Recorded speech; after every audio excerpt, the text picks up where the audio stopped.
Good evening, ladies and gents, wherever you may be around the world, and welcome to Splendid Isolation number 156. As always, I'm going to start us off with a bit of a tune.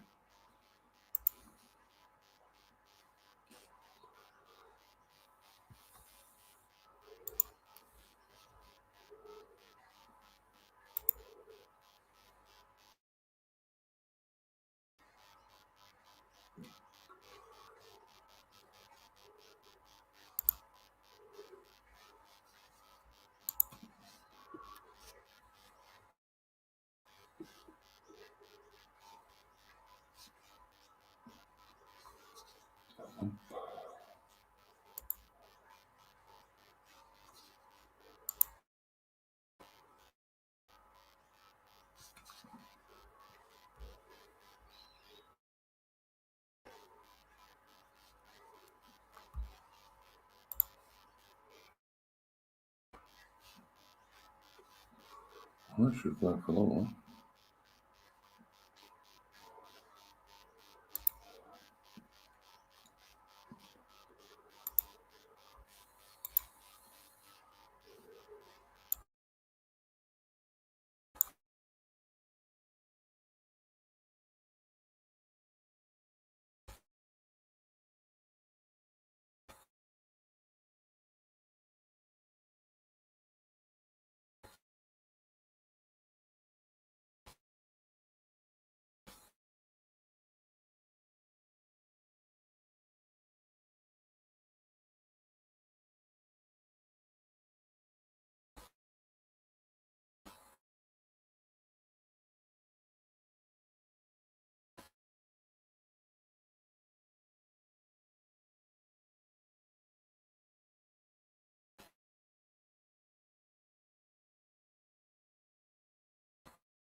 Right, this is just not working, is it?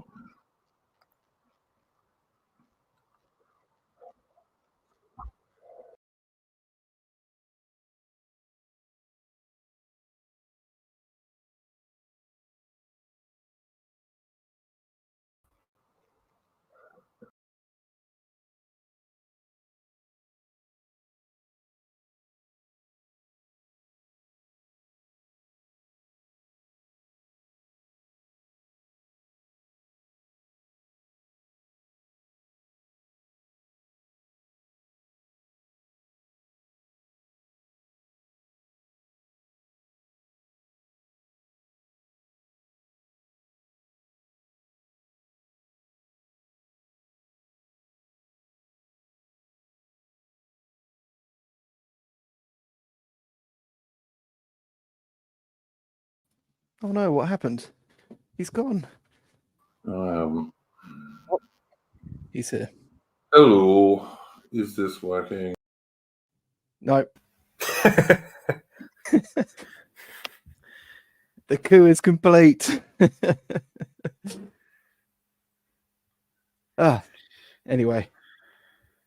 Good evening all. Welcome to Splendid Isolation 156. I'm sure he's already done that already. Mitch, any first subjects? Do you talk? I don't know. I mean, there's quite a few in terms of, I don't know, like, for people who aren't on Twitter, there's quite a few Twitter arguments, like a certain Greek Cypriot fellow against Steve Laws. Oh yeah, I saw this going on last night. Yeah. Babe, gentlemen, is this working? Yeah. I can hear you. Okay. Oh, excellent. I'm so sorry, guys. I don't know what went on there. Anyway, we'll work it out later. Sorry, Adam, I didn't mean to interrupt you. You were talking about that Steve Laws. I believe it was the tweet that Mitch retweeted. Yeah, about the Cypriot fellow who's really big on defending Churchill. Yeah. Yeah, I mean, well, that guy's been around for a while. That like the Cypriot chap. It's kind of funny though, isn't it? I suppose a lot of people would see that as like bulldog nationalism or biscuit tin nationalism of some instance, where it's like he's trying to carve out this sort of identity for himself, and he does it by assuming this sort of caricature of Britishness, which is like Churchill in this instance, or something close. I mean, the guy, to be fair, the guy does a pretty good job of defending Churchill. He does, like, he really delves into a lot of the documents and goes for a lot of like the claims on various things that sort of the leftists try to attack the guy on. But at the same time, like a lot of us don't really care too much. It's because we just don't have a particularly favourable view of Churchill. Yeah, well, I certainly don't. Look, I liked what Steve Laws said to him, was that if he hadn't made such a fuss, Steve Laws would have said he had bigger fish to fry. And I would agree with that, you know. But since he did, I don't blame Steve Laws for having a go. And, you know, I really don't. Yeah. Well, like, I mean, this is the thing, though, isn't it? Like, if you, I mean, people always get kind of funny about and they throw around the term like CivNat, but most people on the hard right, dis right, whatever you want to call it, who have strong opinions about immigration, don't perceive Britain as ever getting to the point where it's going to be like 100% white British. They always expect that there's going to be like 1 to 2 or even 5% of the population that is whatever. And you kind of would probably like it to at least be people like that Cypriot fellow who are, you know... Yeah, no, I totally agree kind with of borderline European. I mean, if only we could get even close to that. You know? If only, you know. Yeah. But yeah. I mean, I've known British, Italian guys. I've known British Cypriot guys, Greek Cypriots mostly, I have to say.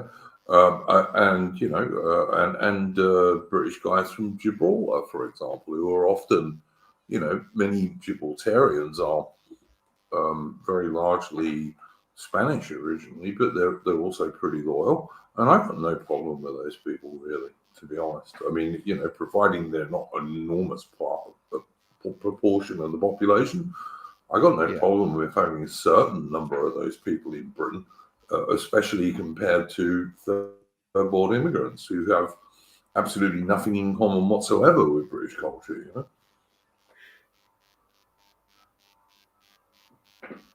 Yeah, I don't know what your position is, Mitch, on this. Well, I mean, I often saw this guy showed on my Twitter feed here and there because apparently some people I follow him or whatever. But it's only now I've seen him just go, "Oh, I'm as British as you are," and he keeps like doing his like mid-witty arguments about xenophobia, about how Steve Laws doesn't have a good command of his own language, blah blah blah, and that's just made me think, okay, he'll get deported.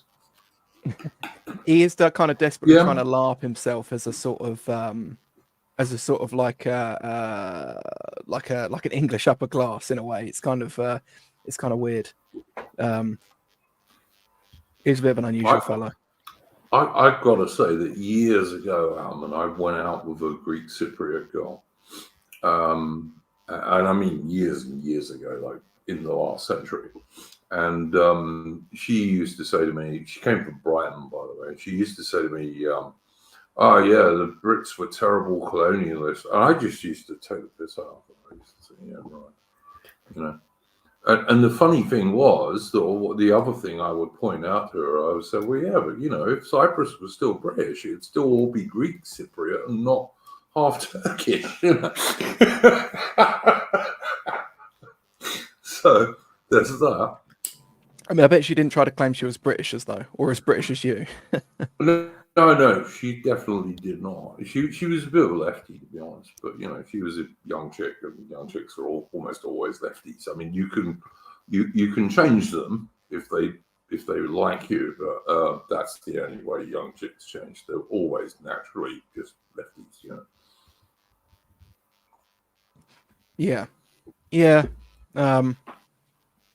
I mean, with this guy as well, it's kind of weird because it's like his kind of self-Britishization, him sort of assuming this character kind of ends up with him in this position where he has to play apologetics for colonialism.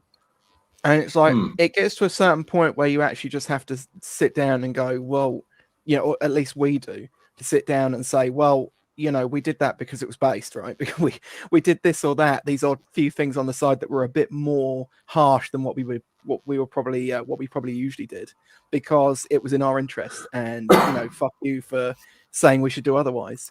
He can't really do that because of his background.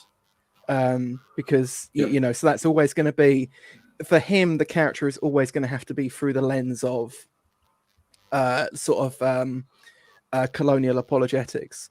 And I suppose if he gets smashed hard enough in enough debates with sort of lefties, which of course, you know, is never going to happen, but let's just say for argument's sake, is that character going to start peeling apart? Is he just going to end up, because you saw this with that guy, there was that guy who was a former Islamist who was a talk show host on LBC.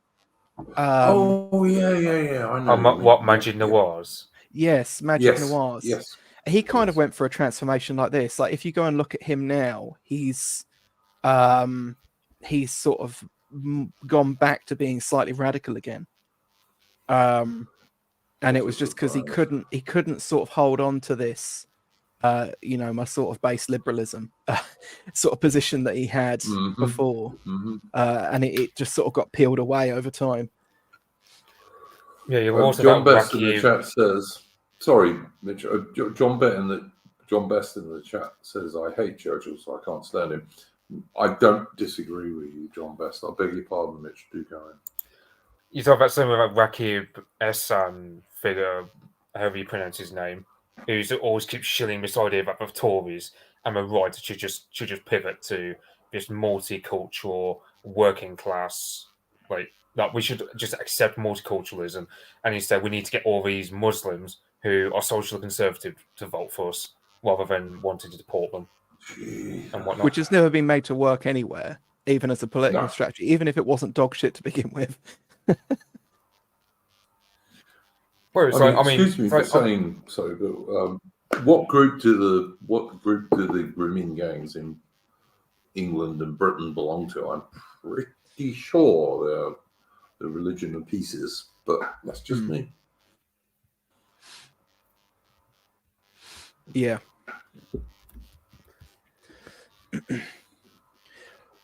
But, I mean, the trouble is, you see, on the right, Adam, and what you get is, on the one hand, you'll get some people on the DR turning around and saying, "Oh, well, you know, you can't slag off the Houthis or whoever it might be firing at British sailors in the Red Sea or wherever it might be." And me, like, you know what? I detest the British government.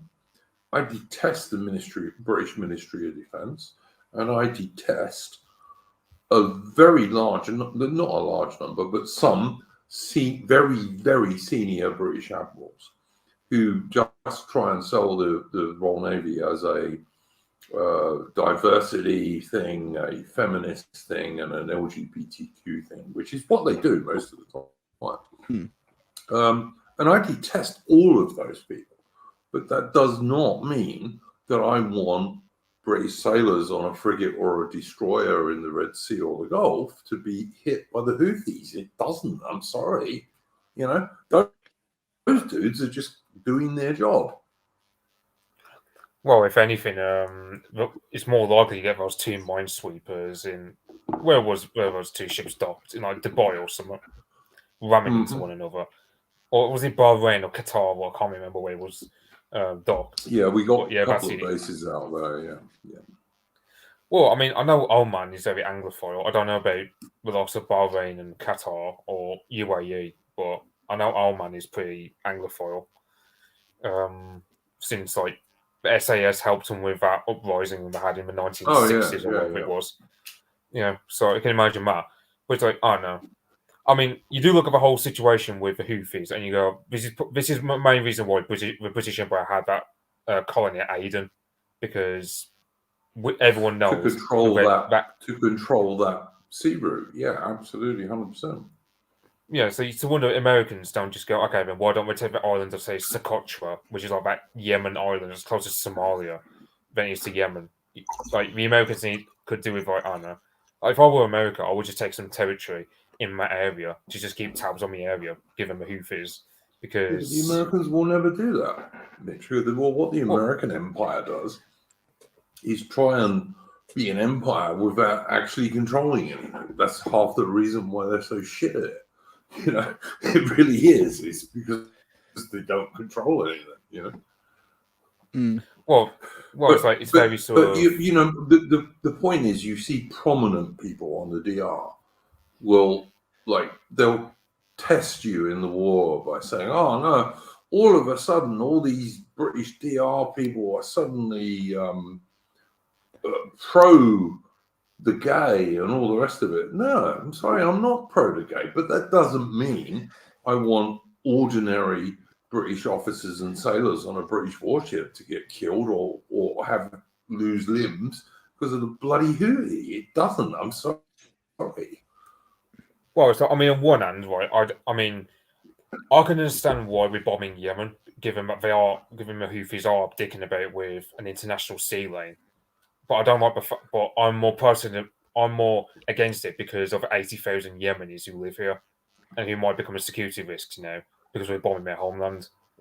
So yeah, well, they shouldn't be living in, but they shouldn't be living in Britain, and then they wouldn't be a security risk, would they?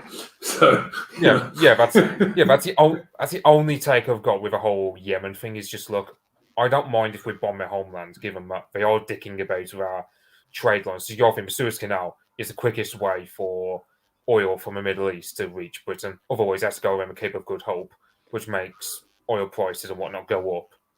On one hand, living standards costs going up kind of help our cause in a way. Like they help, because I mean, for example, you get the whole, you get the women who are talking about how they can't afford anything these days and whatnot. Well, but it's also the poorer people, Mitch, in our country that have to end up paying that price. You know, it's not the elites and the rich. Yeah, that was going to be my second part of the sentence, was just how at the end of the day, right, I'm not gonna shield the Houthis because first of all, I don't know anything about Yemen, and I don't pretend I've got. It's not the same with Israel versus Gaza. Like I don't know anything about it. It's a different story with Russia versus Ukraine in that. Oh yeah, I've got no qualms about going against the GAE position in regards to Ukraine because no Englishman is fighting under the Union Jack to fight against Russia, so we can oppose the war in Ukraine. From a standpoint of wanting to win and whatnot. Well, I think anyone who's followed this channel knows that I'm not particularly anti-Russian in terms of the Ukraine war, but at the same time, the British government has now reduced the Royal Navy to, I think, a whole 16 destroyers and frigates. And even then, the whole of the Royal Navy, which in World War I was 400 or 500 warships is now 16 destroyers and frigates. But even then, as much as they've reduced the ships, they still can't even man them. I was reading a Telegraph article from about a week ago, and they were saying that like the HMS Queen Elizabeth couldn't be sent to the Red Sea because there weren't enough crew for all its support ships. Well, there aren't enough crew for the support ships. That's definitely true, which includes the Royal Fleet Auxiliary, which are not strictly even, Royal Navy. But the so-called Conservative government under the Indian banker Rishi Sunak, who doesn't give a shit about Britain, I'm sure he'd be much more worried about the Indian Navy than he would the British. The Royal Navy's never been weaker in its over 500-year-long history. So, I mean, there was another article going around about how the Royal Navy literally advertised for a rear admiral on LinkedIn. Yeah, for a submarine admiral, no less. Yeah, I did wonder if in that instance pathetic. It wasn't. You can't think of anything more pathetic than that. I did think in that instance it was probably more that they probably couldn't find anyone of the particular persuasions that they would like. They've literally only got like white guys to pick from, because there's absolutely going to be officers I don't know, that are going to be capable. To be the rear admiral submarines in the Royal Navy, you have to be an SSM, which is a nuclear-powered hunter-killer submarine, at least captain or commodore, right? I can't believe it wouldn't have been easier just to go around the individual blokes who were still young enough and send them individual emails rather than advertise on LinkedIn. Why are they looking at axing Westminster and Argyle? Do we know? Well, because they say they can't find crews for them. But the point is, the Royal Navy for years now has not been sold as a military force, which it is, or should be, I beg your pardon. It's been sold as a feminist, diversity, and LGBTQ force. And so, surprisingly enough, young blokes ain't going and joining it anymore. What an amazement. It's pretty much the same thing that's happening to the US Armed Forces, and also to some degree to the Australian Armed Forces, such as they are. If you're going to try and sell, join the Royal Navy and have a woman captain who's going to have a lesbian affair in her cabin while the ship, does something bad in a storm, or the only people we want to look at are diverse, which means not white, basically, and LGBTQ people are absolutely welcome in the Royal Navy. Why is any parent going to say to their son, "Oh yeah, go and join the Royal Navy, son"? No one's going to do that. I'm sorry. These people need to wake up. Yeah, and John Best says they want to get rid of the Royal Marines. Yes, they do. And Royal Marines about half the strength they were in, say, 1982 when they helped take back the Falkland Islands. It's just bullshit. And Tomb of Arminius is entirely correct. The Australian Defence Force is exactly on that same train as the Brits and the Americans are. And all of those countries are finding it harder and harder and harder to recruit young white fighting men who are their actual core force, always, and always will be. I mean, there's far too many women on all British warships nowadays. Far too many. And when one of those ships eventually gets hit, which is going to happen sooner or later, having too many women is going to cause that ship to sink and far more people to die than need of them. Do you think having women in the Royal Navy can't deal with it? Do you think having women in the Royal Navy compounds their recruiting issue? I think it makes it harder. Yeah, I do. To be honest, I do. Don't forget, one of the people who really hates women in the Royal Navy are naval wives. Yeah, for obvious reasons. You know, you go overseas for a 6 or 8 month deployment. You know what I mean? Naval wives don't like having that many women on warships, and far be it from me to say that anyone would become the bike of that ship, but that's what happens. Trust me. Mm.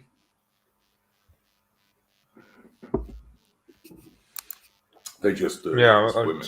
Women are women. They don't change, you know. Yeah, it's like I don't know. It's like, I mean, I don't know what predictions we got for this whole Yemen business, other than, I mean, because I mean, it was something like there was a week's worth of airstrikes on the area, and then the Americans declared victory or something because they destroyed like a few bases or something. But then, And I it's don't all think underground. It's all underground. well, didn't Saudi Arabia try to bomb them and invade Yemen? Saudi for Arabia years? has been bombing them with American aircraft and American bombs for years and years and years, and they've totally failed. And the American and very, very slight RAF bombing of them, that's going to make not even the slightest bit of difference. Well, I mean, I watch what I won't say this, but I just genuinely think the Arabs are terrible at war. So I won't be surprised if you said you Arabs fighting against Yemen. I won't be surprised if they just bomb the place and just bomb the place very just incompetently. Hence why the Houthis are strong today or something. I mean, I'm just going back to Iraq war. I'm not at all sure that the Americans and the British RAF have bombed them all that much better, to be honest. AI, how are you going?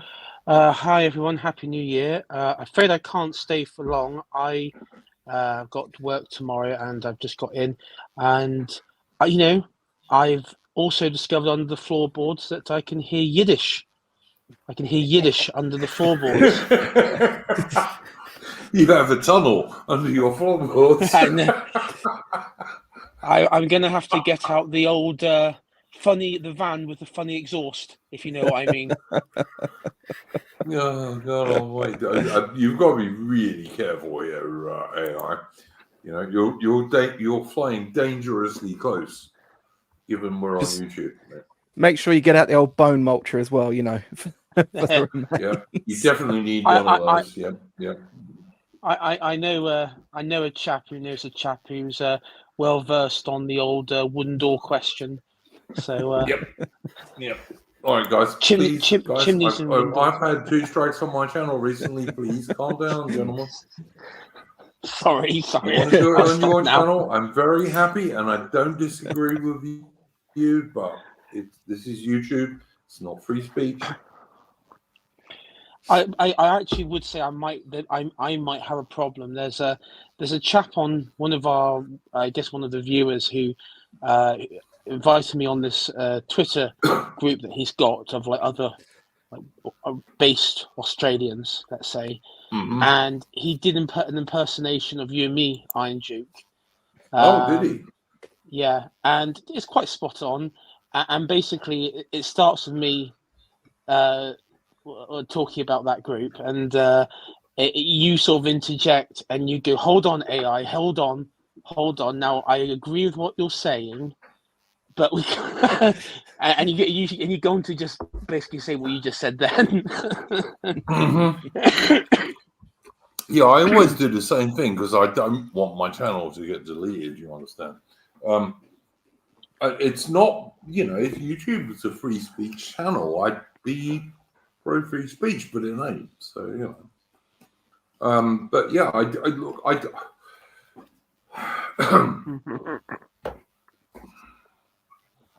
it's Tomb of Arminius makes a good point when he was in the Navy. But yeah, look, the Royal Navy for years now has not been selling itself as a real military service. I mean, it got rid of the stuff like the field gun race and what have you, which was extremely manly and traditional Royal Navy. That was ditched because chicks can't do that. It was too dangerous for them. But somehow they can go to war in a ship that might be blown to smithereens by a missile, but that's all right. But the Royal Navy for years has not been a real military service. It's been sold as a diversity, in inverted commas, i.e. anti-white service, because that's what diversity means. It means anti-white. It's been sold as a feminist service, and it's been sold as a LGBTQ service. And then they wonder why they can't get recruits. You know, it's just ridiculous. The Royal Navy used to sell itself, quite rightly, on joining the Royal Navy and go and see the world, because that appealed to young blokes. It did, you know.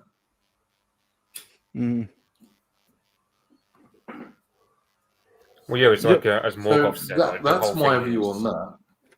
Yeah, because the thing is, like, I mean, it's not really. I mean, some people try to say, "Oh, it's because of the pay being low and all this," and it's not really the pay that's the issue. It's more the fact that, well, as a white guy, what are you fighting for?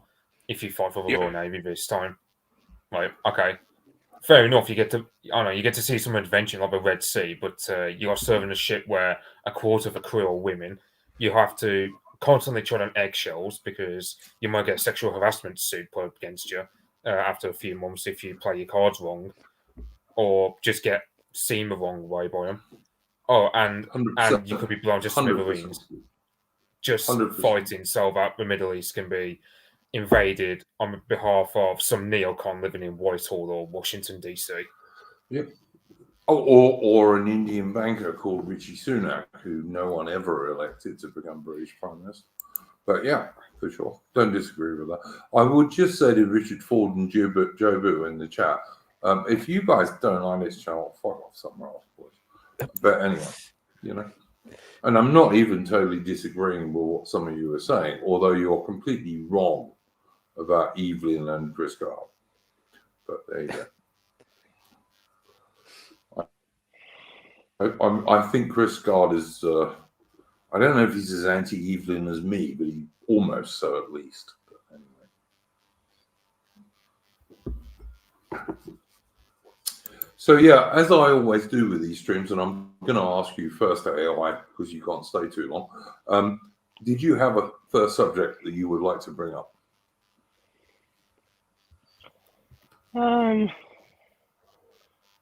Just trying to think. I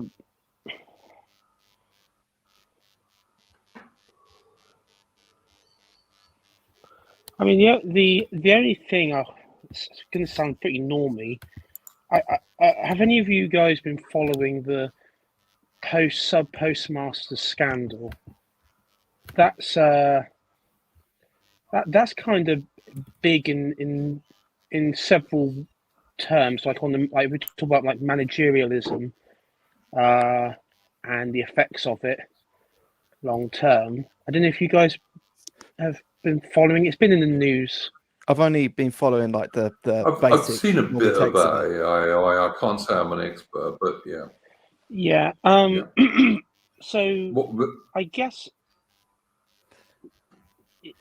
Yeah. So I guess what makes it relevant is we just need to remind ourselves that the I guess you could say the sort of when Blair came in, you had the public-private partnership model implemented across British society. This was one of the first notable ones, and this was with the post office in the UK, where the government at the time, so it was authorised under Major, but it was implemented entirely under Blair. It was 96, so it was a year before the general election, and to basically like digitize the post office, the sub-postmaster. So these are like the you remember like the old post offices, village post offices, that sort of stuff. Yep. Yeah, husband and wife running it, that sort, those sorts of people, sub-postmasters. Yeah, exactly. You'd be in a village or a small town or a suburb, and there'd be a sub-post office. Yeah, absolutely. Yeah, and so what the government implemented was, instead of the old accounting system, which was basically just done on the book and the ledger, it was done through a computer system, which was by a made by a Japanese company called Fujitsu, who do mainly security work, and they have a lot of security contracts with the UK. And this one was it was a new system that was called Horizon, and the idea was that it would balance the books and everything. And due to the contracts with these sub-postmasters, if there was any loss of money, they would have to, make up for any shortfalls.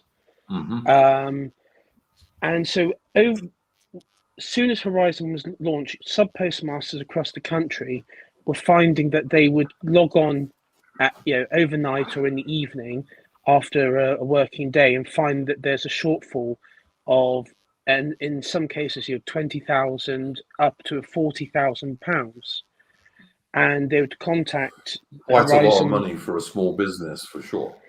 Yeah, quite a lot, and they would contact Horizon and the post office, and they would be on these helplines. And what would happen would be the help they would the helpline would tell them how to rebalance, and then they'd go again, and then there'll be more money missing. And then they'll be told, well, it's your responsibility. No one else is having this problem, and then you need to pay it. And of course, a lot of them can't, and so they are then But because the post office in the UK has the power to bring prosecutions separate from CPS and everything, they can actually bring prosecutions, and so that's what they did. They brought prosecutions for fraud, theft, in some cases. Usually, it was. I can't remember what the law. I think it's false accounting is the more common one. That's the one that usually impeded fines. But ultimately, they would all lose their life savings. They would all lose They would lose their home because the post office was part of their home, so they'd lose their home. And there were quite a few. There was a number of them. There was one chap who was in Anglesey. He went to prison for about 18 months, I think, or something daft like that. Wow. And what had happened, according to the chap who was one of the former sub-postmasters affected by this, he sort of put he organised with the others, and they discovered that somebody in the office in Bracknell was actually manipulating their accounts and taking the money that was appearing missing, and then taking their money, which they put back in there. And so basically the post office with this company, it does look like that they framed all these innocent people. Some of them ended up, some of them brought up, to, as we know, prison, or so I was reading what Richard Ford was saying. Some of them, as I said, went to prison. A lot of them were fined. But there was one chap who went to the Court of Appeal, and he was given a fine of like over 300,000. That included court costs and everything.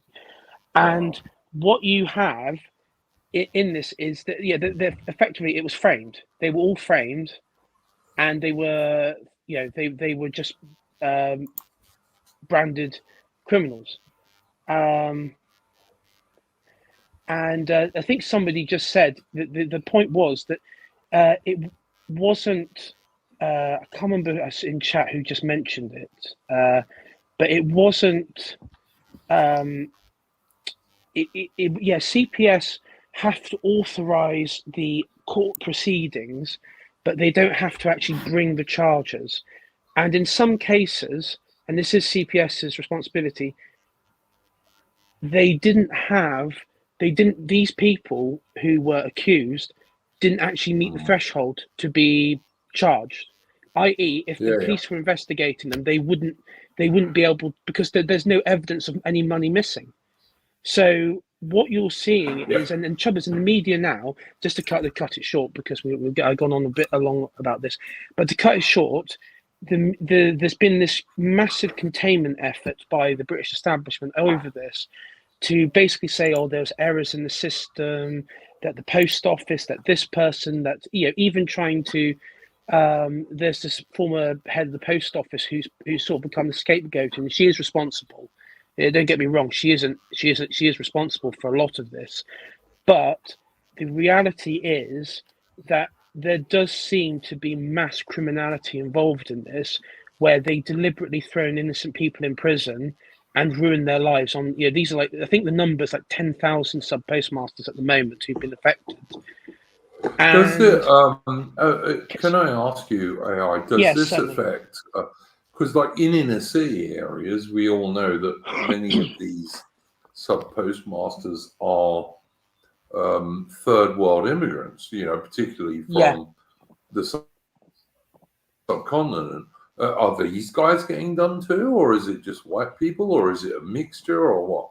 There was I know that there was a Sikh couple, and one Sikh lady, she had it was 39 charges brought against her, different fraud, false accounting charges. She ended up having a nervous breakdown, and she had electric shock therapy. So, and she was innocent. She was like the others. She was innocent. It was completely thing. But yeah, she was affected. Look. I haven't looked into this in great depth, but I got to just say this to you: small businesses like sub-post offices, for example, as people in the chat have been saying, double entry bookkeeping, blah blah blah, and sub-post offices have been around in Britain for probably over 150 years. So you would think that if there was something that was really illegal going on, that would be very easy to pick up. And if there wasn't anything really illegal going on, that would be equally easy to pick up. I mean, I don't know, like I say, no expert on this. And maybe Atman and Mitch have a better idea, but just to gather clarity, the majority do appear to be white, and majority of them do appear to be. It's really hard to set. Most of it seems to be in England and Wales. There is cases like in Falkirk and Edinburgh. So in villages and towns rather than big cities.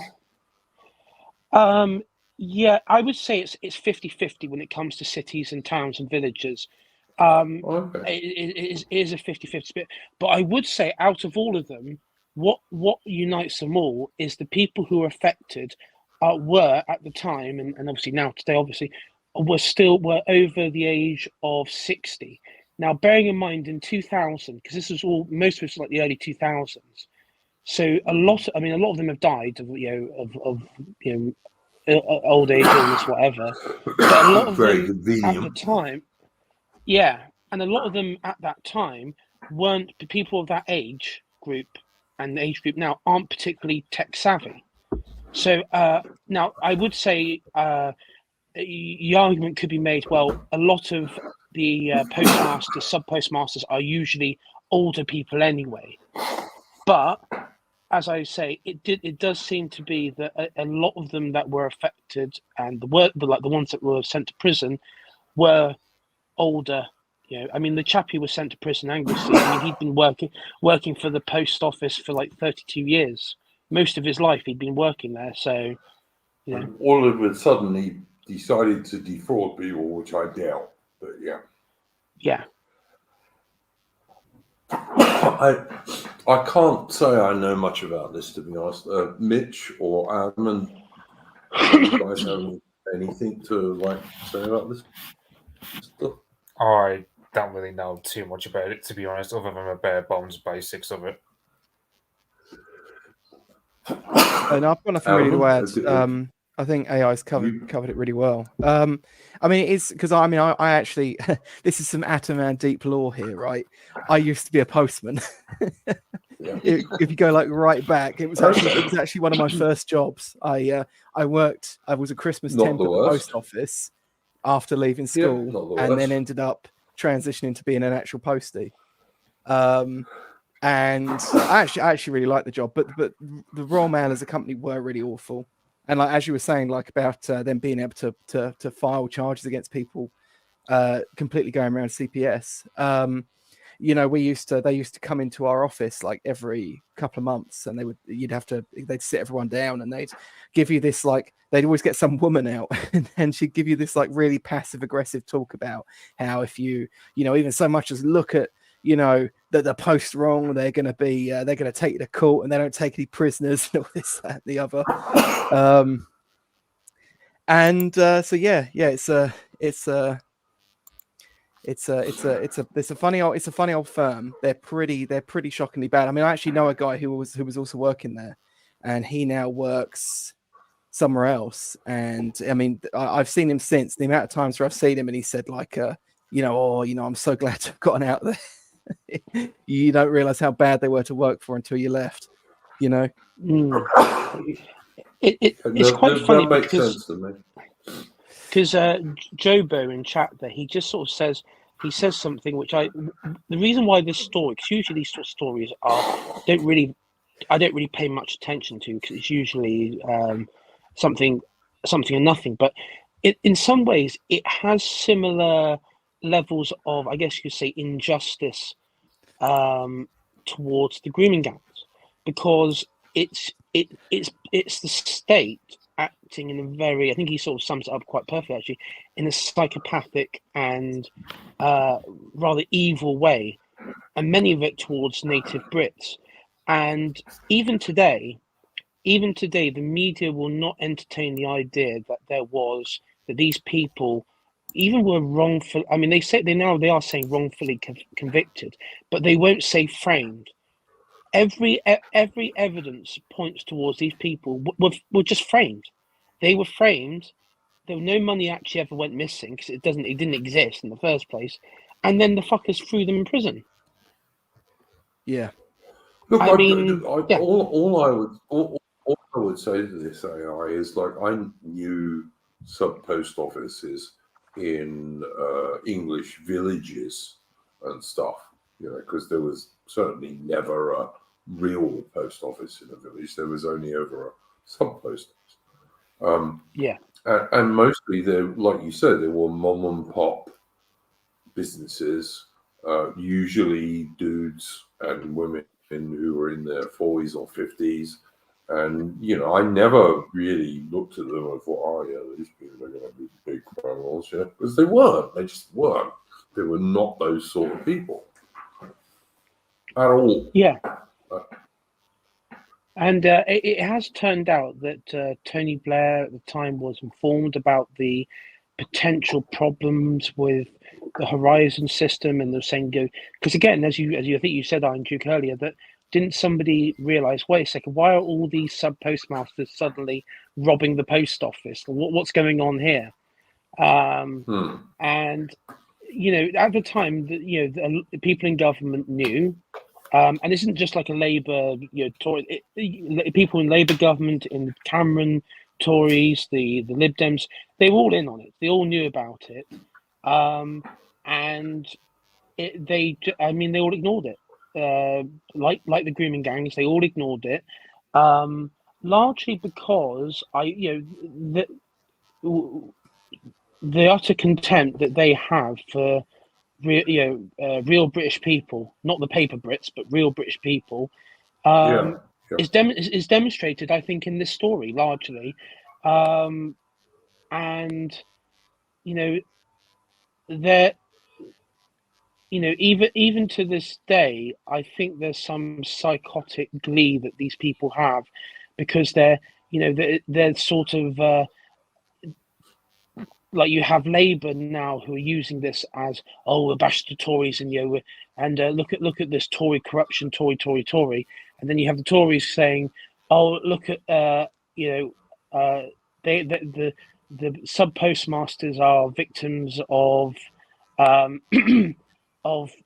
enough bureaucratic staff and errors in the system, and Labour got no answers, and so this is just it's the same sort of containment, linguistic containment they use with grooming gangs, because, like the grooming gangs, they had to release the pressure valve, and the way they did this with the grooming gang story is they got, like, your Coronation Streets and Hollyoaks, and there's one other, and they basically did these storylines in those soaps where the grooming gangs were all white perpetrators, and they which of course they weren't, but of course they weren't, and that's how they did a pressure release valve for the population. So the population will, the idea is that whenever they think of grooming gangs, they'll think of the idea is they'll just think of the white British people, and not the one group that is exonerated in all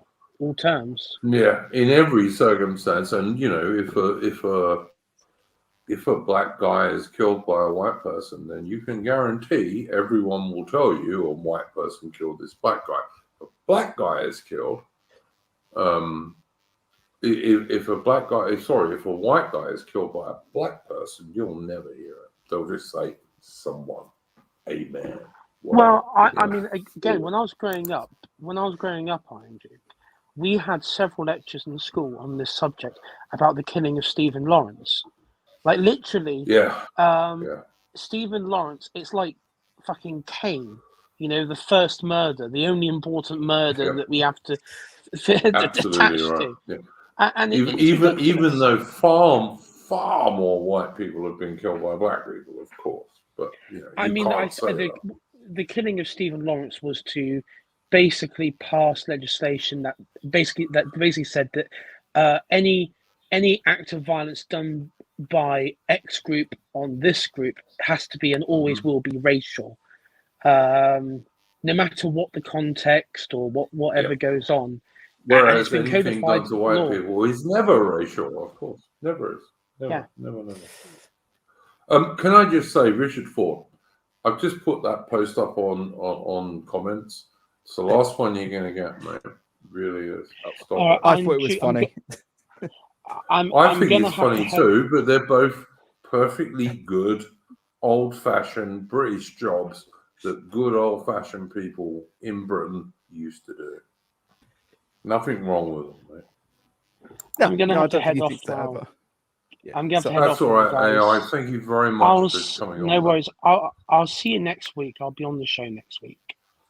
Good story, mate. I'll look forward to seeing you. Go on. Have a good one. Bye. But anyway, yeah, no, absolutely. But yeah, it's like diversity. Diversity basically means anti-white. That's all it means. It doesn't mean anything else. It just means anti-white. Well, on Aubrey's comment there, about how he doesn't understand hate crime isn't the murder of anyone a hate crime. That's by the way. Yeah. But of course, like there was that killing of that boy over New Year's, and we're never going to know the full story of that because of the ages of the people involved. But his sister said to the police that he was killed because he was a white boy, basically insinuating that it was a hate crime. And the police rejected this, which was kind of a funny thing for them to do because it's not funny to us, but it's kind of an odd thing for them to do on this one incident because, of course, in their policy, they actually class a hate crime as anything where the victim or the family of the victim perceive it to be due to... unless they're white. A distinction such as race. But it's you'd think you'd think Adam, you'd think grooming gangs would be a hate crime, but surprisingly enough, it's not. Well, the thing that I didn't really get about that particular even if the white 11-year-old girl says a rapist hated her, it's still not a hate crime. But of course, I kind of understand, as much as I obviously hate it, and we all hate it, like the way the regime would like defend, let's say, the grooming gangs, right? From their perspective, for what it is their goals are, for what it is they aim for, so on and so forth. But you would think that on like an individual killing that was a front page story, they would be able to concede just the once and say, oh yeah, this is a hate crime incident of some description. Just to hold up just to be able to claim that they at least do care or do something about these things, but they couldn't even do that. I find it so bizarre the way they act like that. It's not conducive with putting the woke away. Adam, I'll give you an example. You can be a Christian silently praying outside an abortion clinic in Britain, and you can be arrested for that, and it's happened quite a few times. Yes. Right? And even if you were arrested because some lesbian group didn't like you doing that, yeah. Although God knows why lesbians care about abortions, supposedly anyway. But if a lesbian or an LGBT group says, "Oh no, she was silently praying," yeah, you can get done for a hate crime as a silently praying Christian, yeah. But if the same lesbian people or brown or black people or any sort of gay people smack you over the head with a brick, you can't claim that as a hate crime. And even if you do, the police won't treat it as one. They just won't. It's a complete and total lie, and we all know Sure, this but now. in that instance, like let's say you're that lady praying quietly to herself outside the abortion clinic. Mhm. I don't really want to call it a clinic, but the abortion center. Yeah. At least in that instance, the police and the media and most of the authorities understand that, as much as I don't like it, most of the British public are actually quite liberal on issues like abortion. And they can kind of do what they want within that scenario, and it might get a few people's hackles up, like the free speech crowd and stuff like that, but it's not gonna ultimately upset too many people. But I just don't understand why, in a year when we're being told that we need to sort of moderate and become more sensible, and essentially as a society we need to have a sort of like some people call this putting the woke away or containment or whatever it is, that in the same instance the authorities can't even treat like a single murder as a hate crime, even just hold it up for the just for the beginning of an investigation and say we'll look into this. They couldn't even do that. And indeed, I mean, how many people from the religion of pieces have run into crowds of white people, for example, and strangely they turn out to be mentally ill. Strangely, almost every single time, they turn out to be mentally ill, according to the authorities. Yeah. It's just impossible to watch this stuff and not realize that we are being just lied to, And I mean, obviously, all of us on this stream and the vast majority of our audience know that we're just being lied to, but do the normies? I don't know. I hope they do, but I don't know sometimes. I mean, they do, but what are they actually going to do about it? They're not. I mean, you can go into any sort of office or workplace up and down the country, and you can say, I'm not going to say stuff we say on this stream, but you can spout off about like this government issue or this systemic managerial issue or the way the parties operate around this or that or mass immigration or whatever it is, or the grooming gangs, for example, and everyone in that office, or most of them, does depend on the office. It's very stratified, but most workplaces, you're going to find most people in that office are going to agree with you completely, but what they don't know what they're going to do about it. They're kind of also incapable of taking any action, because they are, after all, normies, and that's kind of the way it is. Like the problem in most of these countries in the West is not that like a right-wing movement wouldn't have enough grassroots support for it to have any sort of effectiveness. The problem has always been that there's just never been a movement that's been able to stay organized for long enough to actually do anything. Yep. No, I don't disagree. Aubrey is asking, Mike the Brummy, is that true? And I can tell you, Aubrey, yes, that is absolutely true. And no, they didn't incite actual violence or anything. But people in the UK have been given 5 years in prison for having a book that our current government don't like. Well, you have that case of that little autistic girl up north who said a police officer looked like a lesbian, then gets her house raided in by 5 or 6 police officers. Yep. I mean, She even was that dragged out. fellow She was Constantine. autistic, and she was dragged screaming out from under the stairs and arrested because this actually lesbian woman police officer, who was obviously a bitch, didn't like her. And then later on, there was another video of the same lesbian police officer pepper spraying people in the face all over the place who really didn't need to be pepper sprayed. But apparently that's all right now. Yeah. So whatever. Richard said thoughts on the Sam Mellier trial. Funny enough, that's one of the things I wanted to bring up. Go for it. So I don't know if anyone's seen this, but basically, so Sam Mellier's basically going on trial for the production of stickers and his involvement in the 100-handers. And so basically, a lot of these stickers were quite innocuous. Things like resist white guilt, pointing out the whole 2066 narrative. Things like that, but yeah, he's. I know that I don't know if this is an exact continuation, but I know that this is kind of part of the same proceedings whereby Laura Taylor, I remember commenting on her house being sort of raided by the police when he was living with her, obviously because they're married. So yeah, and that's. I mean, like this is a thing that Konstantin Kissin brings up. Funny enough, not someone I particularly like, but you know, he points out that in Russia, there's like 400 people a year arrested for things they say on social media, but here it's 10 times that. It's almost 4,000 people a year. And so Putin's Russia is a much more free society than Britain actually is. Yeah, 100%. oddly enough. 100%.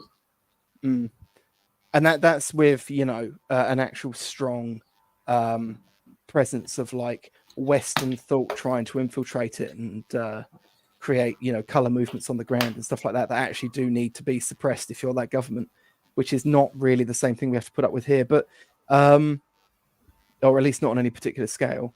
But yeah, so I mean, there's not really much to say on it. I did notice there was a lot of people saying like, oh, maybe you should have with like the 2066 narrative, maybe you should have like played them at their own game and satirized it as a good thing. But of course, I think people need to be reminded that probably no one here, but that he did do that. He was involved in the production and distribution of a pamphlet that was kind of made to look like a satired political party pamphlet. And in it, they say the Conservative Party is proud of its record on mass migration and the huge amount of people it's managed to bring in. And then, of course, goes on to like quote some of them and the figures and this, that, and the other. And the political classes and even the police went absolutely apoplectic about this.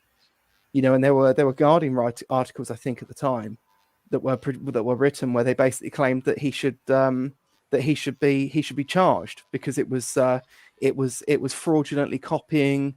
Pretended to be a Conservative Party pamphlet because it happened to be blue, and that was literally that was the only serious connection, was that it happened to be blue and it did mention the Conservatives in it, although it didn't anywhere claim to be from the Conservatives. Still had a good legal system, if Britain still had a good legal system as we used to many moons ago, you could take him to court for saying that the Conservatives have a problem claiming to actually be conservatives, because they're not in any way, shape, or means. But whatever. I mean, like Richard Ford followed up and said, "I think the trial result will be more of an indictment of the UK population than anything else. A sane jury would obviously find him not guilty." Well, of course, this is the problem with like the jury system, the idea of like trial by your peers. They're not your peers 9 times out of 10. The lawyers on both sides of the legal teams will select for the most mind-numbingly milk toast and often brain dead jury members they can, because they will and also as diverse as they can get, of course, in modern UK. And and it's like, and so you don't end up with a jury that could even contemplate the idea of saying, I mean, because not only is it not guilty, but they can actually just push to forget what the term is, where you say there's basically no trial to answer for. But yeah, but they won't. I mean, we've seen some of this with some of these really dodgy trials coming out of America, like St. Floyd and some of the others. But Yeah. But yeah, it's like, to be honest, the fact that you'll be picked up and charged by the police is probably quite scary enough. And I think Sam Mellier has been quite brave for all of this, to be fair. Yep. But even more than that, just seeing, jury of your peers will never fill you with any confidence. There's not going to be a jury of your peers, Alma, because they're going to select for diversity, which means anti-white. Not just diversity. One they're of also just gonna select the for things idiots. we have to get across to good people who are right of center is that diversity just means anti-white. That's all it means. And especially any straight white male. That's really all it means. Yeah. Diversity doesn't mean what lefties claim it means. It means anti-white, and it means most especially anti-straight white male. Well, Really, we mean anti-white. We're just not honest about it. It's like you ask a shitlib about Yeah, democracy. of course they mean it. Yeah, absolutely, Mitch, they do. But really, whenever you see diversity anywhere, it means anti-white and really most especially anti-straight white male. That's what diversity means. We have to get that's the whole point of what I'm trying to say, though. It's the shitlib knows what it means by diversity. It's just he won't say it honestly to, let's say, random John Doe out in public somewhere. Like, he won't say, I don't know, some random guy called John Smith out on the street who doesn't really think about politics. He's not going to be told by some shitlib, oh yeah, democracy means we will just tell you to shut up whenever you say something we don't like, or diversity is when we want you out of a workplace because you're white, straight male. It's not. It's like, I don't know. It's like, I don't know if you want to get into the topic of a whole. Yeah, I mean, look, time was, Mitch, when if you were, let's say you were a miner, a coal miner, and you were going large a bit when you were having a few drinks on a Saturday night, and you would have, if you didn't go to magistrate's court, maybe it was a bit more serious, and you went to Crown Court, your jury would have probably been 7 miners and a couple of middle class guys and maybe 1 upper class guy. All right. Now, I'm not trying to suggest for a second that would be totally fair, but it would be a hell of a lot fairer than any white dude would get now in a British court. Hell of a lot fairer, because they would have all been Englishmen if it was in England, or Scotsmen if it was in Scotland. I mean, the judges are horrific too. I don't know if any of you remember this case. I forget which railway it was. I don't think it was Great Western, but it was one of those railways, up north from me, which is anything north of the Blackwall Tunnel, and and he was fired because he went through some sort of white privilege training as part of his job. He was a conductor, and he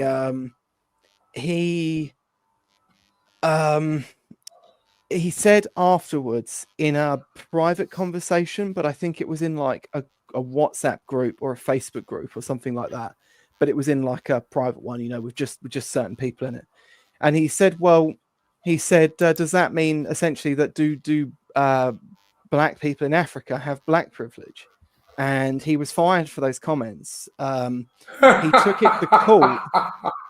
He took it to court with the help of the Free Speech Union, and he won. But even then, the judge in the case was like, his comments might be disgusting, but he said them in a private conversation, blah blah blah. And I was like, what? what part of that is disgusting to this guy? You know, how far out of kilter, how far away from the mean does his opinion stand for him to think and say stuff like that? So even in the instance where they kind of get you off, I lived in South Africa for many years, like 85 to 2000. And let me tell you, if you went in front of a Zulu jury and you were a Zulu, you're probably going to be all right? And if you were in another part of South Africa and you went in front of a Xhosa jury and you were a Xhosa, you're probably going to be all right. So, yeah, you know. Yeah, like the funny thing is, if you actually read... Everyone can have this self-defense, self-identifying group, except white European people. Everybody well, else this is can. the funny thing is if you actually read what's her name, Macintosh's Unfurling the Knapsack, which is like what the term white privilege is kind of drawn from. It's just this essay, and she basically she makes a bunch of assertions, and then at the end she kind of says like, oh, you know, these are like indicators of white privilege, but they're things like, can you organize an event where there'll be people in the event of the same race as you, and or stuff like that, stuff along those lines. And it's like, the funny thing is, the only group that actually can't, like every group can do that somewhere, and almost all groups can do it literally anywhere, at least in the West. Even here in the West, the only group that can't do it literally anywhere is like a white European man. So it's kind of a bizarre argument. And that guy actually, I mean, that guy probably didn't realize how right he was when he said, like, does that mean blacks in Africa have black privilege, or black people in Africa have black privilege? That is, I mean, like, logically consistent with the essay that they draw it from. Adam and I don't know what you and Mitch would say, but I mean, I would certainly point out that recent events in the Middle East have shown us that, you know, Israelis can have in-group preference, but apparently not white European non-Jewish people. No. You know, strange that, isn't it? Bit strange. Yeah. Never worked that one out myself, to be honest. You know, if you're an Israeli Jewish person, or even if you're an American Israeli Jewish person, like, you know, that dude who is always on TV in America, you know, you can say we want to wipe out all these people and do that. Any white bloke who said something like that would have been absolutely cancelled from all American media. Strange to say, Ben Shapiro is still going strong. Funny that. Yeah. Yeah. Don't you think? I do. I think it's a bit funny. And there's something strange going on there.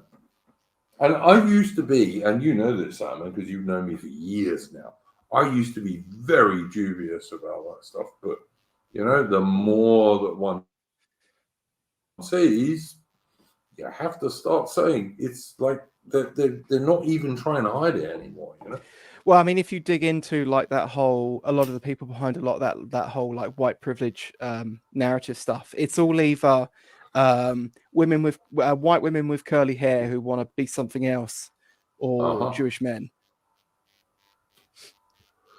Yeah, absolutely right. Yeah, no, totally agree, mate. Totally agree. Not gonna lie, we should forward. I see your comments in the chat, mate. Do you know what? Duke redemption arc is here. I have moved as the evidence has moved. I've moved as the evidence has moved, Alan. You know me. The Australian government's going to have you down that craft mine. 5 years now. Yeah, I've moved a lot, mate. I have, because just evidence, you know. I'm a bloke. I'm very logical.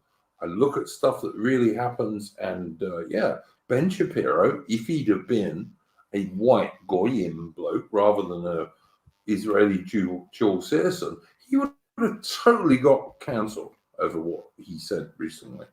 And don't get me wrong, I don't like the Palestinians. I don't give a shit about the Palestinians or the Israelis. They're both my enemies as far as I'm concerned. But, you know, I mean, he should have been cancelled for singing Hebrew on the Daily Wire. Yeah, exactly. Yeah, Sonny Jim Shapiro, exactly.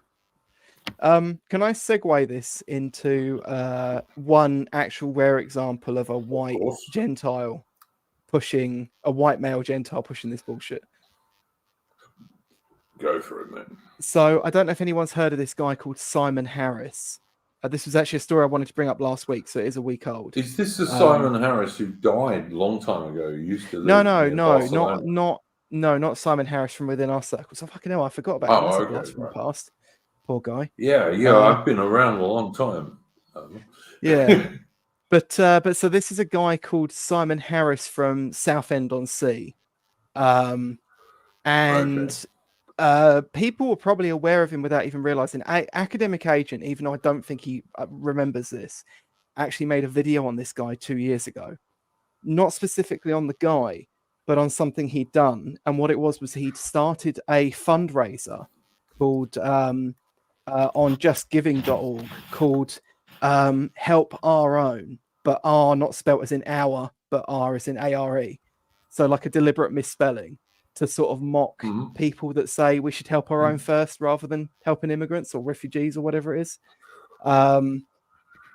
And basically he was then taking donations through this page and then using it to like fund like supplies or stuff for asylum seekers of some description. Lovely. And an academic agent made a video like calling this guy out. I think Carl Benjamin mentioned it. A load of people mentioned it back in the day. But basically, this guy's been around in our circles for a long time. He's well, not in our circles, but around in sort of the British political activism sphere for a long time. And he's basically a giant prick. But he's very recently gone and deleted all of his social media presence, as far as I can see, because it came out that it basically was leaked that he was paid £500,000 by Essex County Council to run his pro-immigrant Facebook page. Oh my God. And do all these various types of activism, like £500,000 from a local council. These councils are going bankrupt left, right, and centre, and they keep screaming about how they don't get enough money when they get more money than ever. They're handing out £500,000 to some guy to run a lot of money for a council to run a Facebook page. Like, wow. You know, it's absolutely mad. I forget what the name of the Facebook page is. It's called something like the Southend News Network. But yeah, and the funny thing is as well, they say like, oh, you know, he's raised thousands of pounds for Ukraine and the RNLI and various other charities. And it's like, right, so why didn't they just give that 500,000 to those various charities if that's what they wanted to support? Yep. Yeah, they're giving £500,000 to this guy to run a Facebook page that raises a scant few thousand for like other charities. That's such a ridiculous money fund. How is that not a crime about Adam? How is that not a crime against the ratepayers of that area? Well, I mean, you'd think so, but they don't seem to see it as such. I mean, do you reckon they pay their rates for that to be wasted on that? Yeah. Well, this is the thing. I mean, I'm actually just being told by a reliable source, it's Royal Biscuits, that a Thurrock council went bankrupt like during this time. Jesus Christ. But yeah, and like £500,000, and it's like, and this is just one guy. Like I know that we've seen things where like Antifa groups have been giving council money in other parts of the country. I think Manchester Council was giving Antifa up their money. And you just wonder how many millions have been leaked out of public coffers just purely to these just midwit like Brit popper spastic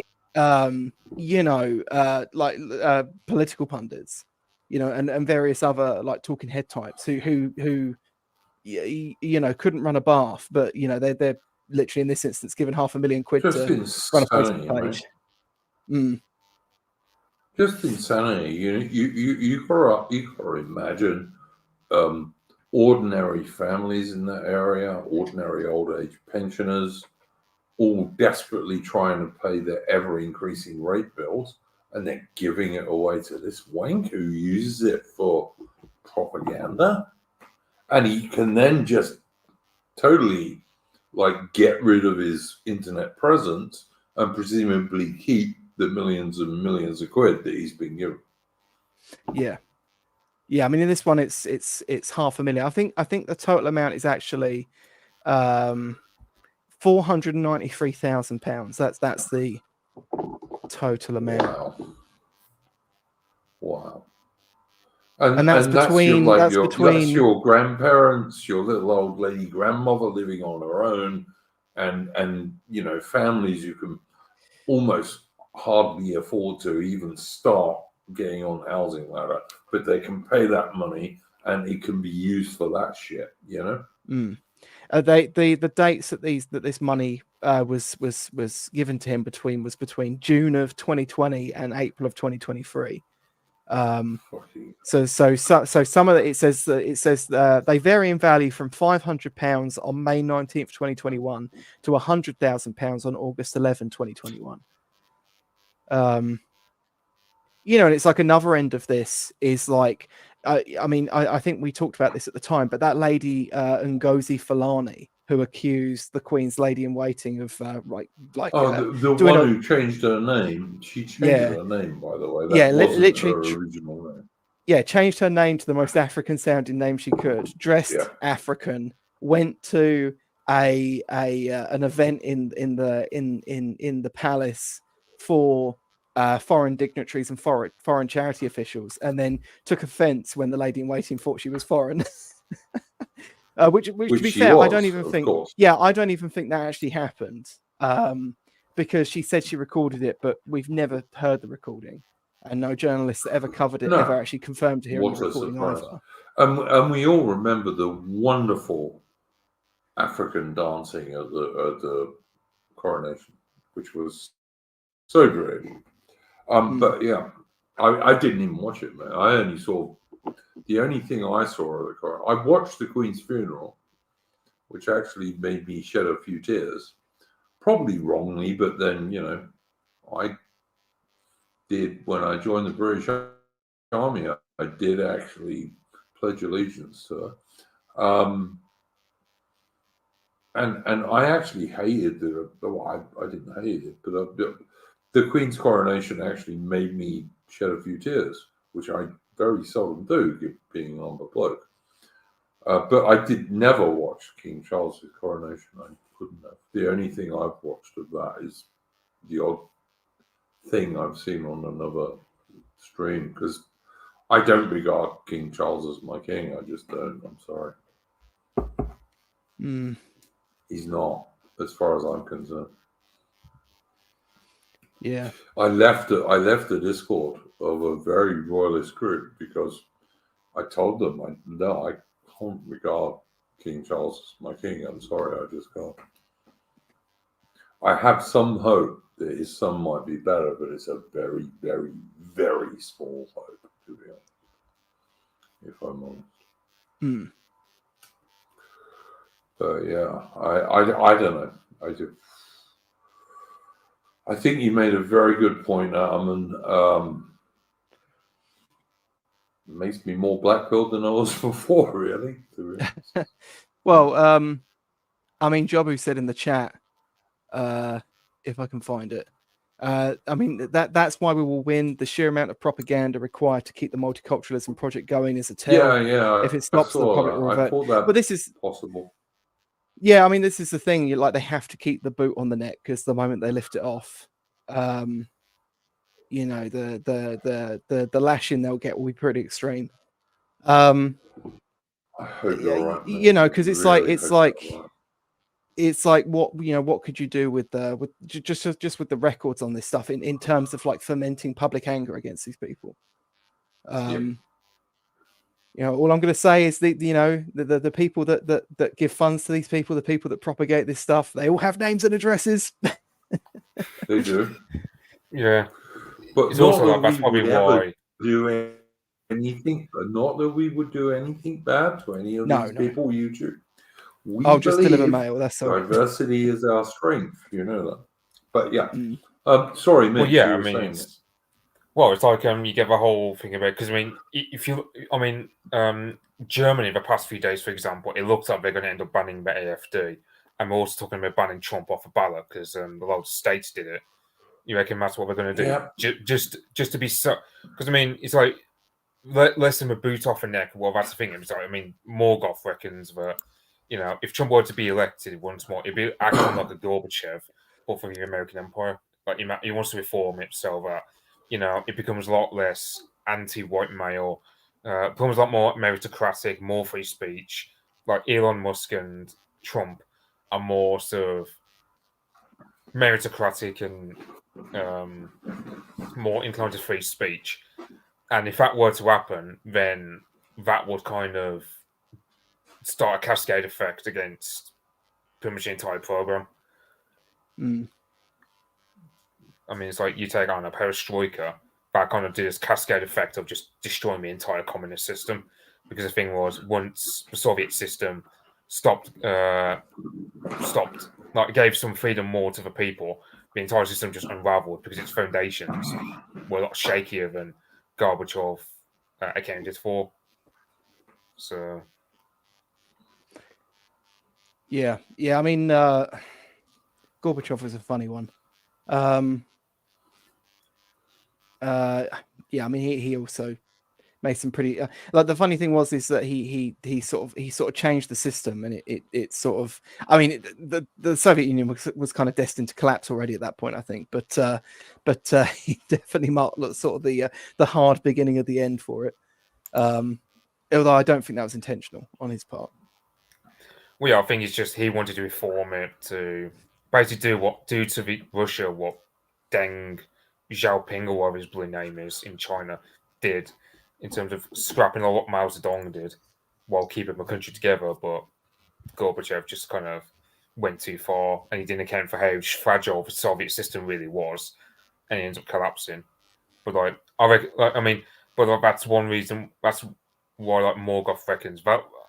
I reckon they will actually ban Trump from a ballot, but I don't know if it's something like they'll ban the AfD in Germany. I don't think to they see how will, it would go.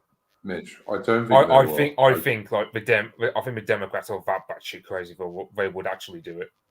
If they do, then something really serious might happen in America. But I don't actually think they do. They will do that.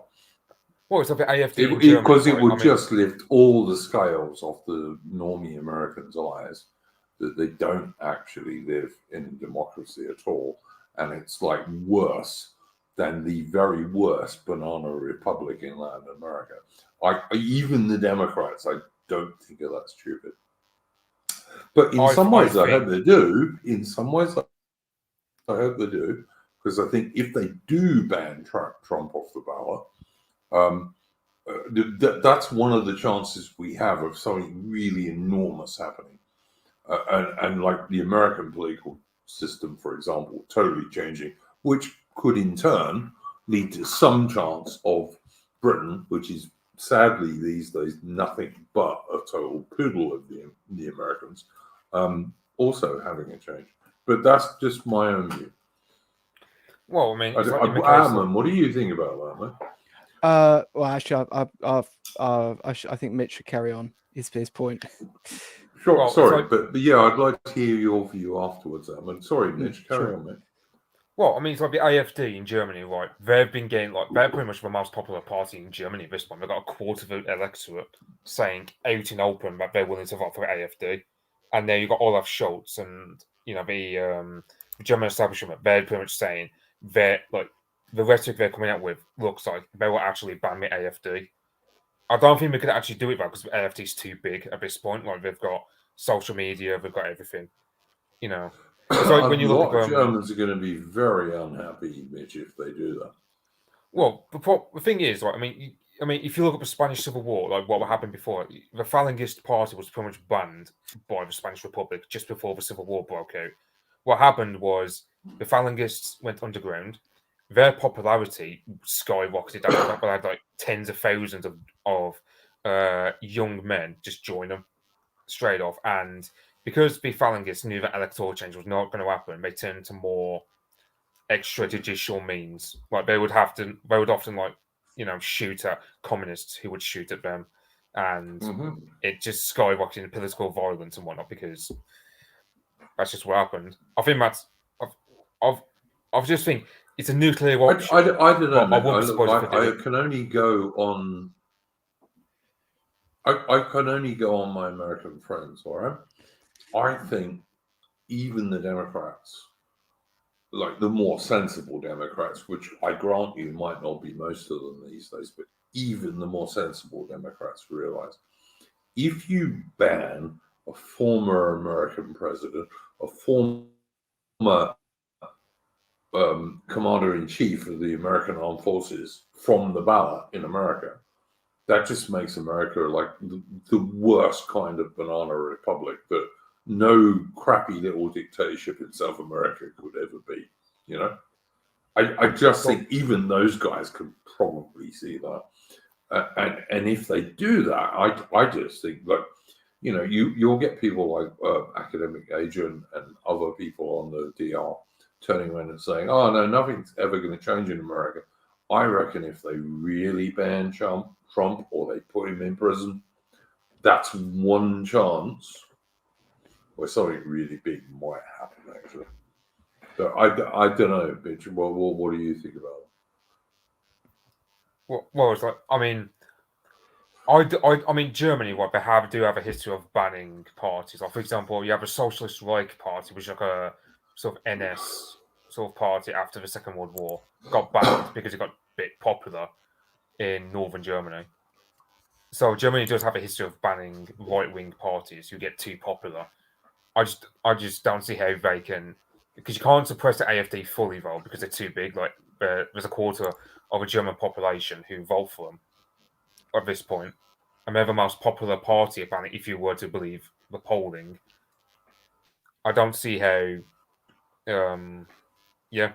So it's a very nuclear option, but do I think they Yeah, actually that's do it? what I wouldn't mean. be surprised. It's a nuclear option for the Democrats. If they do that, I think listen. In some ways, I hope they do, because I think that's one possibility for the American system to radically change. And the only way the British system is going to radically change is if the American system does, because Britain is sadly such a total poodle of the Americans these days, and has been for many years. The thing is, right, so you have, let's say the Zoomers and Millennials, we're, those two generations, including my part, aren't really big believers in the two main parties. It's mainly the Boomers and Gen Xers who hold up Tories and Labour as being the main ones.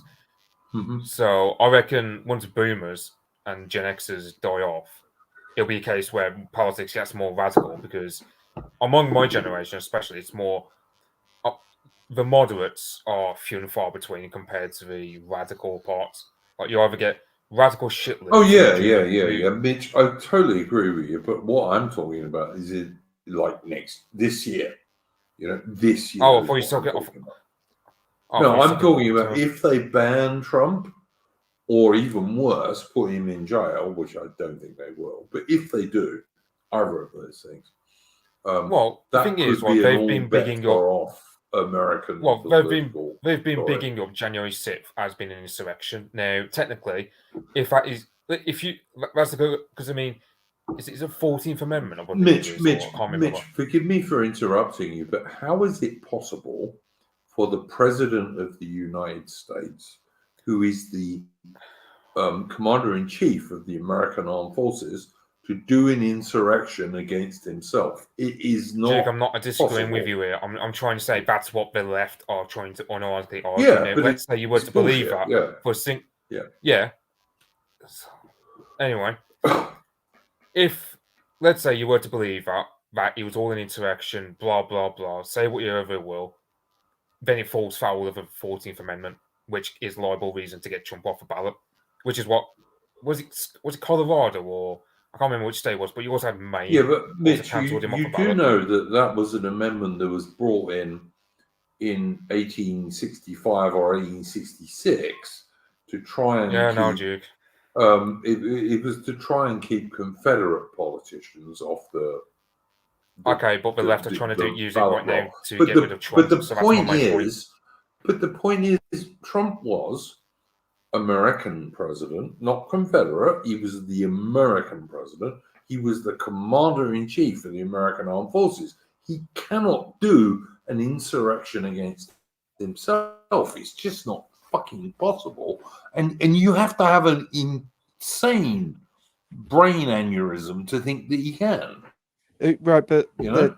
you're not arguing with honest people, though, are you? The people that are trying to do him on insurrection charges are just doing it because he's their enemy. That's just the way it is. Oh yeah, but my point, Armin, is that if they try and do that and they go serious with it, right? I think that's one of the things that could break American politics. And in some ways, I'd like that to happen, because if that happens, then we have a chance of breaking out. You know? I mean, it depends, though, doesn't it? Because, like, it depends on if they can sell it. I mean, it depends on if they can sell it to the people who matter. And it seems like they can, because all the people that matter are already bought and paid for.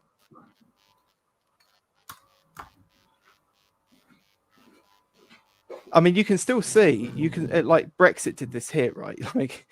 Like, you know, all these people screaming about how bad Brexit is. I kind of have to agree with them, because it seems to have literally made like 10 to 15% of the population like mentally dysfunctional, because it's all they talk about. They're still screaming and crying about it and writing books about it to this day. But you see the same thing in America. You know, there's a huge strata of the American elite, or even just the elite vanguard, who still cry about this guy all these years on. I mean, you're kind of also seeing this a little in the whole Germany situation, not to like bring it back to that, but you know, there's groups organizing protests across Germany against the AfD. They're literally protesting against a party that isn't in power. You know, it doesn't really matter if you like, you know, you're not going to have some great awakening, are you? There has to be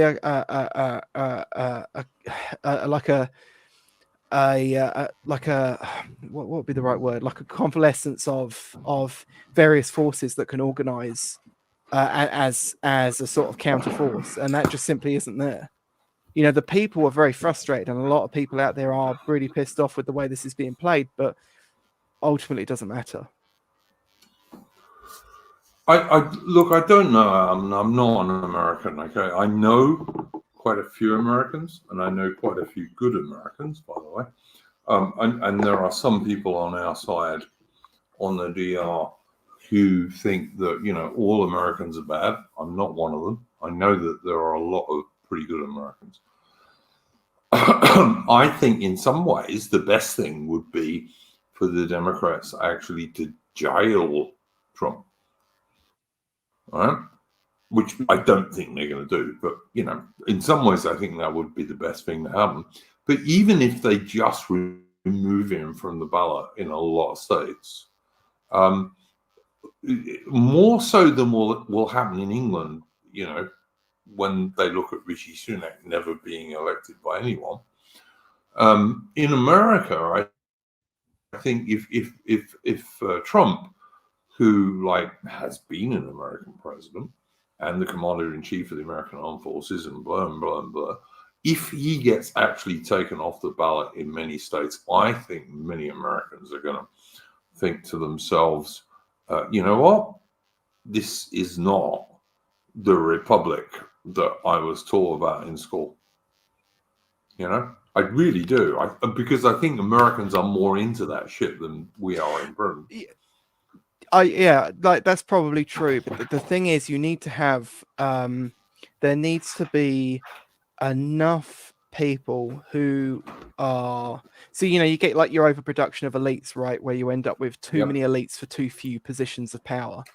That's been a sort of big issue. I mean, Trump is himself kind of a product of that. You need to have enough people that Trump is really a 90s Democrat, really. I mean, he's not even really right wing. No. Hence why, you know, his first period in power, he did, you know, so little, you know, for us or our American compatriots at the very least. You know, because he didn't and now, even now, I don't think he really likes a lot of the positions he's kind of taken, or he doesn't really strictly believe in them. He just kind of knows they have to be done to sort of secure his place when he gets in, if he even goes through with them when he gets in. Of course, you know, that he could just turn around We and have don't another know. 4 years Yep. of nothing. But you know, it's I'm kind of forgetting where I was going with this. It like, you need to have either enough people that are of elite material that are outside the system and can be brought back in by someone who and are people who the regime will not entertain having around. We see them doing this a lot, of course. You know, this was kind of my point with that boy being killed in London on New Year's, and how the police just like couldn't just that once just say, oh yeah, we'll investigate this as a hate crime. You know, they literally couldn't do it. And you see this all the time. There'll be like this tiny little victory that they could give to us, right, to the plebs or whatever, that could buy people back in a big way, and they won't do it. They cannot bring themselves to do it because their entire ideology now is just thumbing their nose at the kulaks. It's all they can do. You know, and you can see this in real time. You can actually talk to some of these people, like your local politician or whoever, and they will get to the point where if you push them far enough, they'll just turn around and they'll say, I like this because you don't like it. And, you know, bizarre, spiteful positions like that. It's so ridiculous. It's so absurd. But I was just going to say, Adam, and like when I was looking at Mitch's Twitter earlier, Twitter/X, there was some twat on there saying, oh, Steve Laws and all these people are just working class. And I'm really fed up with listening to these working class people, you know. And I replied to that because Mitch reposted it. And I just said, that dude would be dangerous if he actually had a working brain, which of course he doesn't. But I mean, you know. I mean, that guy, I'm pretty sure that guy's working class too. I think he's like upper working class or lower middle class, but I mean, that guy also has like fully working class sensibilities as well. He just likes to pretend he's something more. You know what? I don't give a shit if someone is pro Anglo-Celtic. I don't care what class they come from. Yeah, and I don't even care if they're pro Anglo-Celtic with a little bit of Norman. I don't even care about that, so long as they're pro real British people who are Anglo-Celtic for the most part. Yeah, that's my view.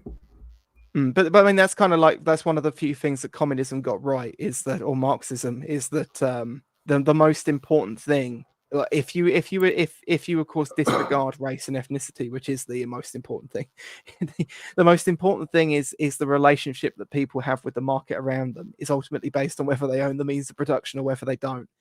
And you know, to look back at this American situation, you know, the thing is, they can probably keep running as is because people are physically bought into the system, and there isn't like a job, because like you look at, I'm going to be careful about this topic, right, because it is your stream and you did have a couple of strikes, but the mid-century Germans, right? But you can do this with lots of different revolutions like this. A lot of those guys came to power on the back of like the petty bourgeoisie. You know, like small business owners, small to medium business owners, and that's not possible now. Those small to medium business owners just do not exist in most societies in the West now, by and large. No, they don't. The last of them were destroyed during the coronavirus, you could almost say. Yeah. You know. Yes. And I also noticed the last steel blast furnaces in Port Talbot in Britain were recently closed down. So, you know, it's not even the means of production, because Britain almost doesn't have a means of production anymore. You know, we don't make anything, to be honest. You know, I mean, America makes enormously less than it did 30 years ago, but British production has almost totally ceased, to be honest. We now struggle to build an occasional warship because we just don't have an industrial base anymore. It's all been destroyed. So means of production, well, that's all in China, you know. Yeah. And of course, the I mean, they like to talk about this whole class solidarity thing now. I mean, the left now is so retarded. Its entire conception of class of societal divisions is just purely on how much money you make. They don't seem to have any conception about how your interactions with the market affect that in any way. You know, so they will say that like, oh, you know, it's working class this and working class that. It's also race-based. I mean, it's also race-based. Well, so this is what I was going to say. It's also race-based. You can be a poor working-class dude doing a labouring job, and you will have white privilege over some middle-class Indian, always, according to. Yeah, but what I was going to say is that if you bring up, let's say, the white working class, you'll see them sort of sneer at the term, and they will try to inculcate the two together, even though they will very quickly split out the white end of that spectrum somewhere else. But of course, if you go and read the Conservative Party's the report they did on systemic racism in Britain a few years back now, they and of course they claim it doesn't exist, but they openly acknowledge in that report that that even though whites are on average wealthier, the poorest, the most destitute communities in Britain are all white. And and they point out that when an area goes downhill economically, materially, people that are of migrant stock leave, whereas natives will stay because they have this innate connection to the land, to the area, blood and soil, you could say. That ties them to, and you can see this. You can drive, you can go on a road trip across England, and you can see these towns that were powerhouses at one point, but they've since been made destitute. They were industrial powerhouses, and now there's no jobs. Yeah, like there's a few of these places in the West Midlands, like surrounding Birmingham, where the government deliberately, you know, essentially took a torch to these places in like the 60s. I mean, Birmingham 100%. At one point in the early to mid 60s had higher average earnings than London, like per household. And they deliberately, because they had a lot of skilled workers there, 100%, and a lot of big industry. And they like I mean, I often say, small aside, I often say that like all of history can be seen as a battle between big finance and big manufacturing, and big manufacturing lost. You know, and you can kind of see this in Birmingham in the 60s, is that was an industrial powerhouse still, and it was growing, it was getting stronger, and the government purposefully stepped in and strangled it with regulation. I say regulation as if I'm like pushing a deregulation libertarian point. I'm not. They brought in very specific types of regulation that was designed to stifle those areas. Yeah, and from Thatcher onwards, and don't get me wrong, Adam, and like as we were saying earlier, when Thatcher came to power, I actually kind of supported her. I even voted for him the first election I was allowed to vote in. But she was not really right, because one of the things she did, and to some degree Reagan did the same thing in America, although not to such a extreme degree, is they moved British, and in Reagan's case American industry, to China. They did, and they did it on purpose. Yeah. You know? Yeah, like, I mean, I was trying to think the other day, I was like, if I asked you, for example, what would be Britain's best prime minister, you'd probably say Salisbury, or maybe Disraeli, or absolutely Salisbury. But if I forced you to pick a post-war figure, who would it be? A post-war prime minister? Post-war, it would have to be Stanley Baldwin. That was actually kind of what I whittled it down to, Stanley Baldwin. I was like, oh, Anthony Eden, no, I can't. Surely not. I'm not a big fan of Stanley Baldwin, but he was probably the least worst. Yeah, the least bad. Yeah, I mean, for a moment, I was like, do I have to pick Margaret Thatcher, really? Because, you know, she did some fucking awful stuff as well. I think a lot of people on the right are quick to say, defend her on like, you know, Section 28 was kind of based, but and of course she did keep the immigration figures quite low. But she did so much other damage. Like, she genuinely far just went too along late. with, She like, worked out what the EU was about, but far too late. Yeah, but she's sort of like, metastasized She this far sort too of late worked that out. yeah, she sort of metastasized this sort of American sort of suburban sprawl across the entirety of England. I mean, everyone likes to talk about the satanic mills, but the Dino new build boxes everywhere is really our true curse. We used to build satanic mills, but also quite reasonable houses. Yeah. And all through the 19th century, British working class wages went up and up and up. All through the 19th century, they did. Yeah. They were far higher in Royal 1901 Biscuit said, than they had been in 18. Royal Biscuit said on my manufacturing versus finance point, he said, I've always argued it's an urban rural battle. Yeah, people should read, it does get brought up a lot in our circles, but people should read the Juveniles on Power. There's actually a really good argument he makes in there where he basically points out that there's a lot of old cities which were like they weren't like a natural construction. It wasn't just a geographic position. It was often they were put there specifically to strip talent away from like local lords.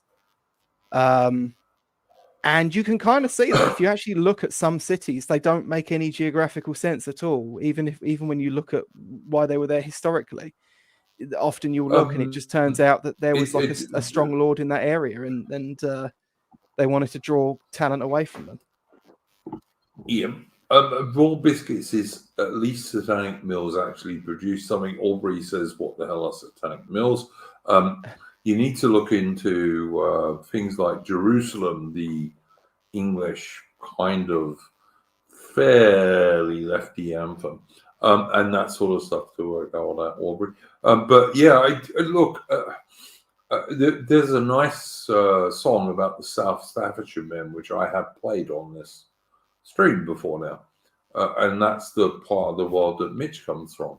And it talks about, you know, the guys working in their mills and their industrial sites. But they were actually producing something, as Rob Biscuits quite rightly says. And their prosperity as working class dudes was going up all through the 19th century. Yeah, you know, it was. So yeah, all right. So there used to be industrial bits in the Midlands. Is the Midlands better now when it's covered in, I don't know, all of these fucking wind turbines that kill thousands of birds every year and can't store any energy? No, of course it's not. Is it better? No, it's not.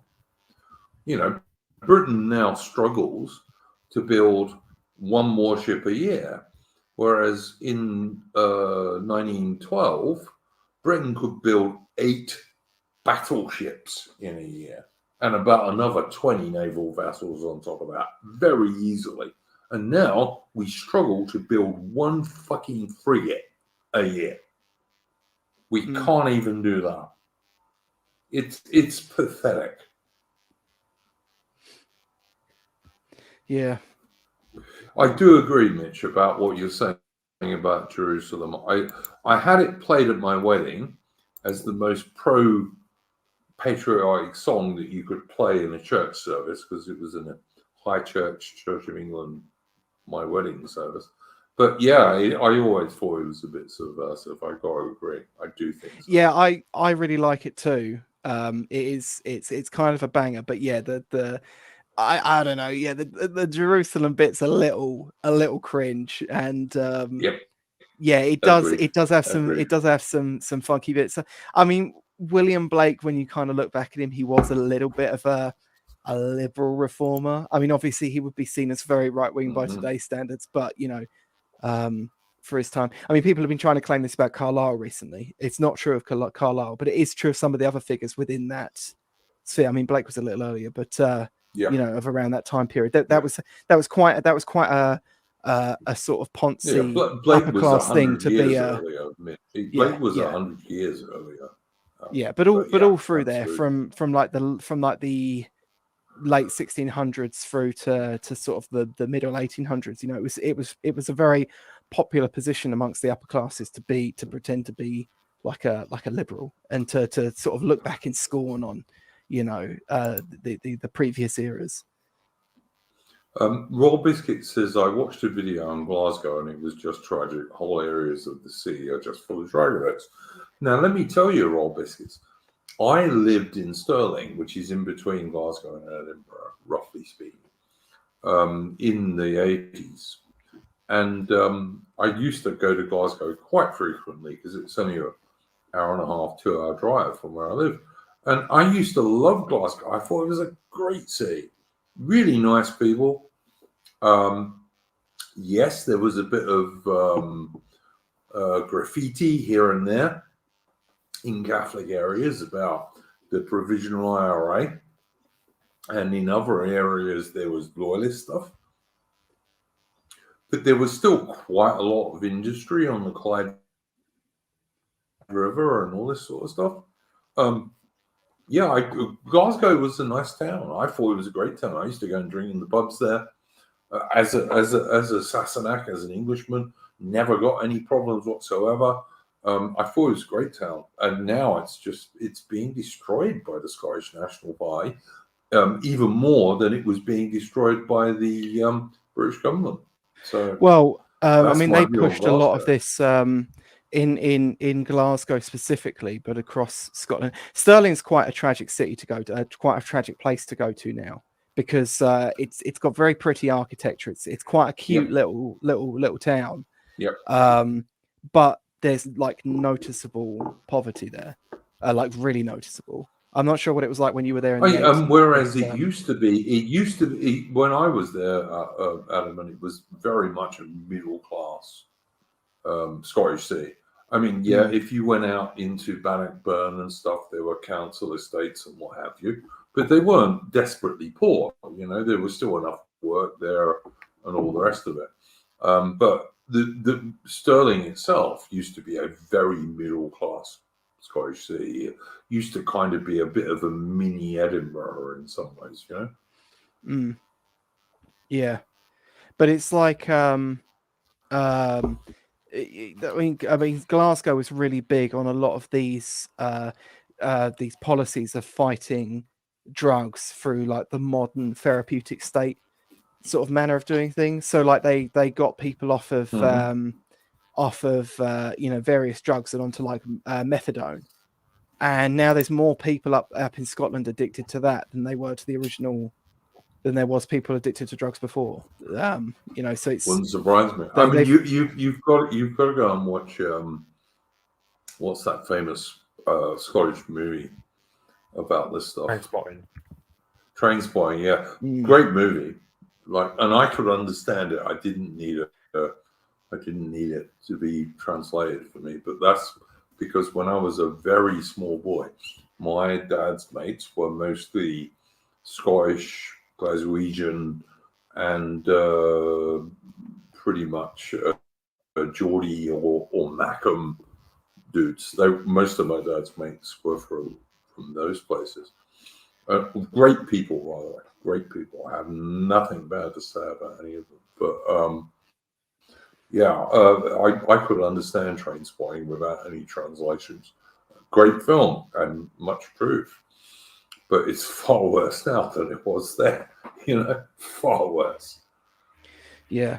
Of course, Trainspotting, directed by Danny Boyle, who also directed the London Olympics opening ceremony where they sung Jerusalem. Just nice little connector there. Oh my god. Well, there you go. That's a good segue, Armin. And like I said, I had Jerusalem played at my wedding because it was the most trad British song I could possibly get played in a Church of England wedding, a High Church of England wedding. But you're right. There are definitely subversive bits about Jerusalem. 100% there are. Yeah. But yeah, Mitch, you come from one of these formerly great industrial areas of Britain. I mean, what do you think about this stuff? Well, I mean, the West Midlands is, I would say, pretty bad. I mean, you get the urban or semi-urban areas where, I mean, you take Stoke, for example. there are parks in that city where kids can't play in the grass because it's just needles all over damn place. So children can't even play in the grass anymore. Birmingham, I mean, the first thing you will smell when you reach into Birmingham is the smell of weed because there's loads of Jamaicans there. You've got Telford. Now, Telford, I've heard is pretty bad, but the last memory I've had of that place was that, like, just having a pint beside a canal on a really sunny day. So I didn't have any complaints about Telford. My local area, it used to be a coal mining area. No, it's just the only things we seem to have are teenage pregnancies, drugs, and charity shops.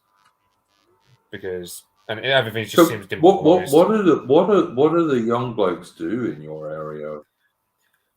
What do the young blokes do in I knew your area, guys. Mitch, when they leave school? What sort of jobs are they looking for? I mean, you'll see lads either working in these corner shops owned by the Pajeets. You'll see them work. Some of them will just will just do pretty much dead end jobs. But the thing about them is they probably get more money dealing with drugs. Like, I knew a guy who was pretty smart. However, he made all the wrong life choices to the point where he got done for having loads of cocaine while he was driving his car, not long after he passed his driving test. So that's kind of how bad my area can be. It's just, even like some of the smart lads just get too much into drugs and they just go down. Like, I mean, they turn into like Tommy, but they didn't even have like the gym bro part. It's just they just tumble down into drugs once they leave school. Yeah. Yeah, that's sad, man. Yeah, and you get the women. You got a lot of the girls as well. They just follow the blokes into it. Like, they'll just, like the ugly ones, anyways. Yeah. You'll get some of them who, let's say, they go to uni where they get screwed over in a different way. But yeah, it's just around where I live. It's just either dead end jobs. I mean, I know some guys who do all right for themselves in terms of going into engineering or whatever. So I suppose there's some light at every tunnel for some of these people I grew up with, but a lot of them are probably going to end up being dead by the time they reach 40 from drugs, I reckon. Well, the only thing I would say to you, Mitch, is you speak like 6 or 7 languages, mate. You can do better than that, but that's what I would say to you. But I don't know. I just think England and Britain is in a very sad state. Yeah, because that's like almost how demoralised everything it we is. used to make is gone. Yeah, it's like I knew. We don't have shipyards. We don't have steelworks. We don't have coal mines. We don't have anybody making anything almost. No, it's like, I don't know. I mean, yeah, it's what I mean. You take on one local area. Also, I know, like, I've known people. I've not actually knew them personally, but I knew of them who, let's say, they're at a party in an apartment, in a flat, and for some reason, they just drugged up their eyeballs so much they actually fall off a bloody balcony. So that's how bad a lot of the people are near me. Like, some of them just fall to their deaths because they're so drugged up. It's like that blonde girl from Lethal Weapon. I don't know. Yeah, no, I know what you're saying. No, I knew dude who did that in South Africa, but like he was very, very drunk and he fell off a hotel. And my mate, once he was cremated, my mate had to hire a yacht to take him to sea because he wanted to have his ashes scattered out to sea beyond Durban in South Africa. And he did this little speech saying, "Here you go, mate, you're going out to sea." And the wind blew most of it back into his face and he swallowed half of him. And he wasn't very happy, of course. But that's a true story. Not a lie. True story. But yeah, I don't know. I just, the thing that makes me sad is that, like, Britain had all these areas where blokes made things like big warships and steel and aircraft and engines and motor cars and you name it, we used to make it. And we don't make anything anymore. We're run by an Indian banker who no one ever elected. So I don't know what you do about that, to be honest. I really don't. All right. I'm going to put this up for Mitch because Mitch is our lingo expert. Happy Cursed Plague Doctor says, sometimes I wonder how the English language remains continuous compared to the Dutch language versus Afrikaans. Mitch, this is a tailor-made question for you. Please answer that because I have no idea how to answer it. Well, I mean, Afrikaans is a long distance away from the Netherlands, and this was before the internet, so he didn't really have a sense of always keeping in touch in the same way. It's like Britain and America, when before American English could have a chance to diverge significantly, you had stuff like telegrams and eventually the mobile phone. Communication became a lot easier to deal with, so English in its international reach didn't really change all that much from the Victorian era, unless you came to all the sort of Negroid sort of slang that you'll get in Harlem and whatnot, with the rest of that. But yeah, that's why English hasn't changed, that hasn't diverged. I mean, if you were to get rid of the internet, then yeah, Australian English, New Zealand, American English would start to diverge and become pretty much different languages after a few hundred years. But but I even meant Afrikaans is quite mutually intelligible to English. Well, not English, to Dutch. Afrikaans and Dutch together in the same way English and Scots are, but still considered separate languages. So that's why. All I can say to that is, I took a Dutch dude, a guy from the Netherlands, across to South Africa for an Anglo-Zulu war tour in, I don't know, sometime in the 1980s. And he said to me that Afrikaans was a bit like baby Dutch. He could perfectly understand it, but a lot of it was very simplified from Netherlands Dutch in the 1980s. Well, yeah, it's like, I know. It's like, yeah. Yeah, it's like I saw like people taking a piss out of Geert Wilders because he did a tweet where it's like the first 4 words or something. We hebben een serious problem, or I don't know how to pronounce it in Dutch. Where it's just literally the same words as English, it's just spelled differently. And if you were to pronounce it, you sound like some drunk West Country farmer trying to speak German or something. Yep. You Mitch, get this sometimes if you watch. I wanted to ask you a question. I was watching a video earlier today about the Battle of Arnhem, all right, in World War II, when the British paratroops landed far too far away and scattered all over the bloody place, and despite fighting extremely gallantly, lost. And this dude, who's a quite well-known military history author, although I often don't agree with him, said that these Dutch guys couldn't read German proclamations. I've always assumed that, like, if you could read Dutch, you probably could more or less make out German. Is that right or not, mate? Because you know more about this. Well, so Dutch is like a middle ground between English and German. So it's like, you know. Right. Like would you say the average Dutchman could understand a German proclamation? Because I would have thought they could have. I would imagine they'd understand quite a few words of it. They probably wouldn't be able to give the overall. They probably get some sense of what it could mean, but not an outright confirmation of what it means. So that's because you take, I don't know, let's say a German from Berlin, he cannot understand a Dutchman at all. Like it's like if an Englishman were to try and understand spoken Dutch, you just wouldn't be able to understand it all that much. But a German from, let's say, the Rhineland, like Dusseldorf, closer to the Netherlands, or from, like, I don't know, an area closer to the Dutch border, then yeah, they'll be able to understand each other. That's what I thought. Yeah, that's what I thought. Fair enough, Mitch. That is what I thought. All right, guys. Any final thoughts from Adam or you, Mitch? No, nothing from me. No, for me. Anything you would like to plug, Adam? No, nothing this week. All right. Mitch, anything you would like to plug? I mean, the only thing I've got going on is a poll on my Twitter I got pinned, just saying who do you reckon is going to get banned, Trump or the AFD first? Because I do reckon the Germans will actually ban the AFD. I think they will go for nuclear option because they've done it in the past and they've got history for it. And then you've got Trump. I reckon the Democrats are actually apeshit, but they might actually try and do it. I think they're that scared of Trump.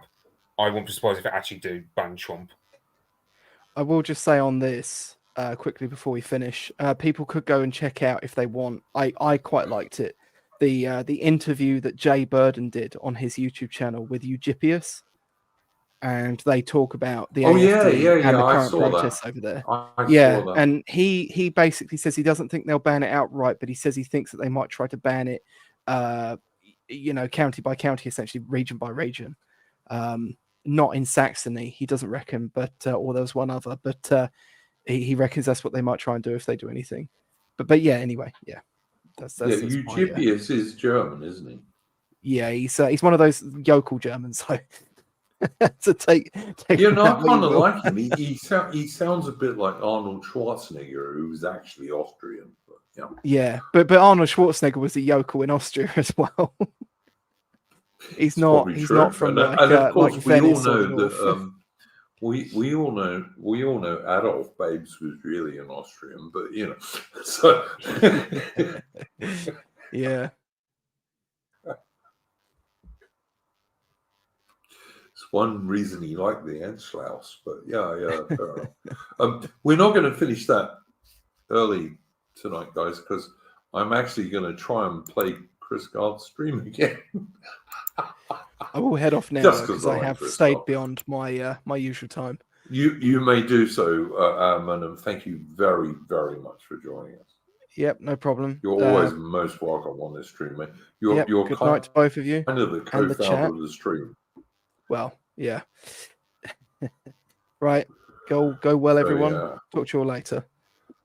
Take care. Yeah, I'm going to try and play the excellent Chris Gard. And listen, guys, if you haven't heard it, you've got to go to Chris Gard's channel and you've got to watch the Great Emu War, his little video that he did not so long ago, whereby the mighty Australian digger soldiers were so powerful they could each carry 2 Lewis guns and 20 million rounds of ammunition each. They were powerful guys, those people. So, yeah, go check it out.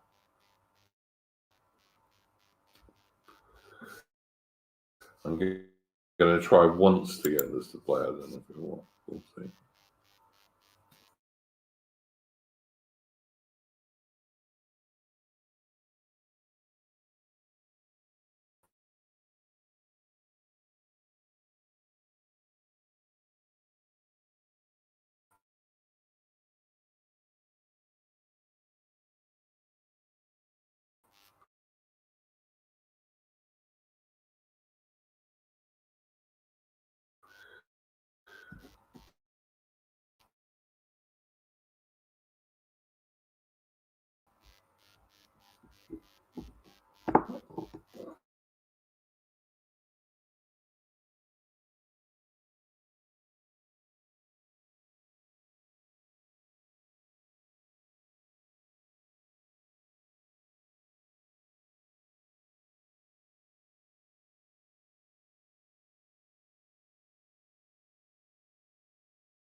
Best ye breed, go bind your sons to exile, to serve your captives need, to wait in heavy harness on flooded folk and wall. Your you got sullen peoples have devil and have child. Take up the white man's burden in patience to abide, to veil the threats of terror and check the show of pride by open speech and simple 100 times made plain. You seek another's profit and work another's gain. Take up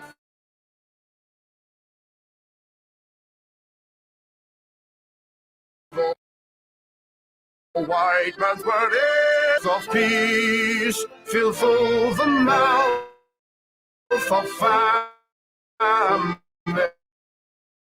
and bids the sickness cease,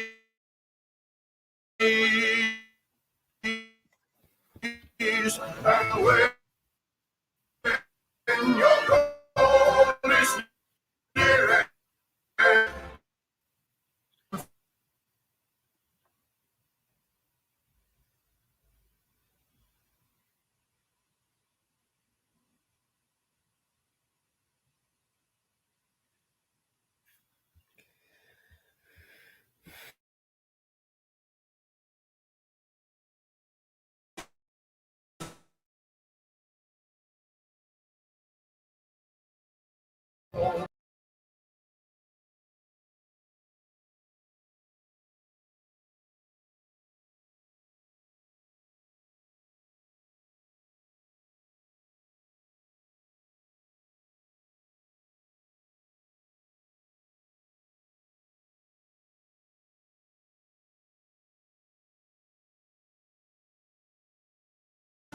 great man's burden, no toil of serve.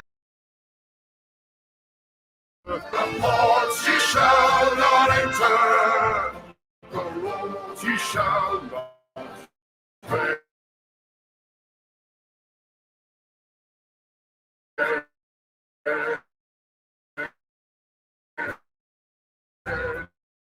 Go make them with your giving, Lord, the flame of foes ye better, the haste of foes ye guard, the cry of all human.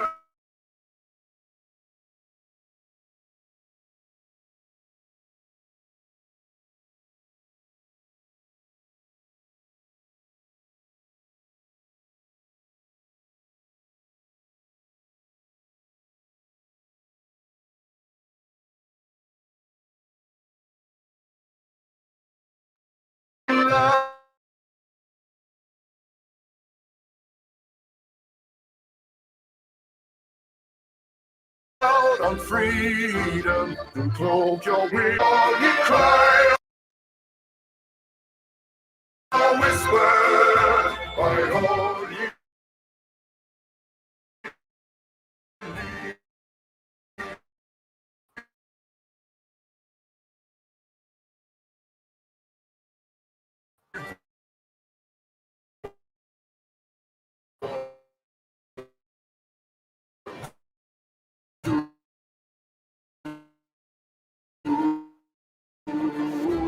the silent, sullen people.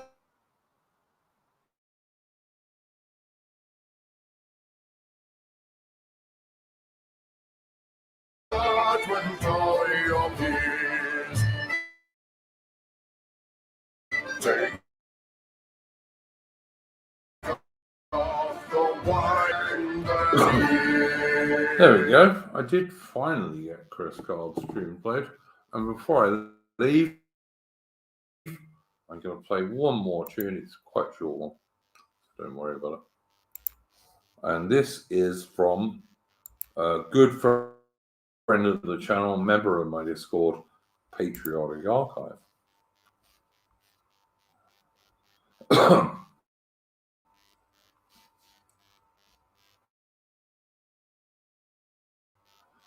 assuming I can find it though.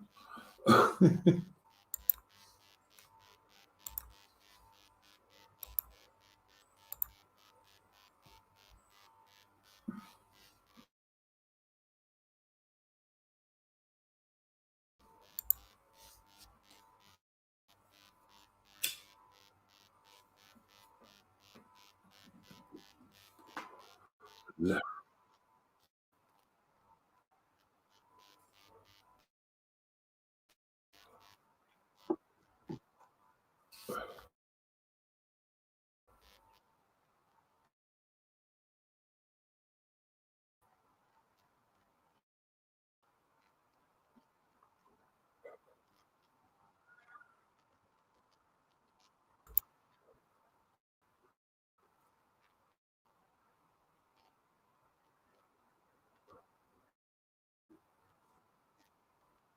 Might eventually reply.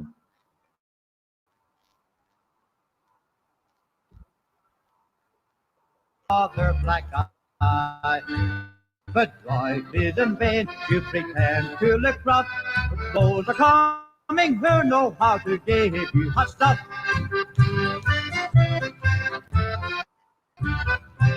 With powder in this periwig and snuff in his nose, Monsieur will run down our descent to oppose, and the Indians will come, but the light infantry will soon oblige them to take to a tree. From such rascals as these may we fear our rebuff. Advance grenadiers and let's fly your hot stuff.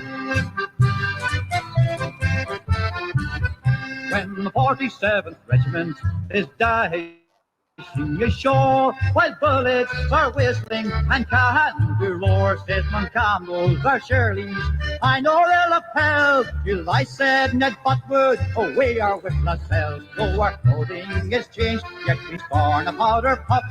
So at you busters, here's give you hot stuff.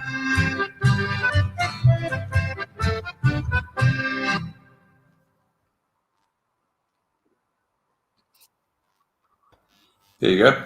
And that was Hot Stuff, which is a traditional British Army tune. And when I was a very young man, like a young teenager, 14, 15, and I used to go to the British National Army Museum in Chelsea, not so far from the Chelsea pensioners' place, they used to have a much, much, much more, how shall I put it? There was a much more dirty, probably authentic British Army tune of that same name. But anyway, that's me. Thank you very much to my guests this evening, to Mitch and to Alman and to AI. And yeah, thanks for joining us, guys. We'll be back next week if we don't do something even before that. Take care and never let the bastards grind you down.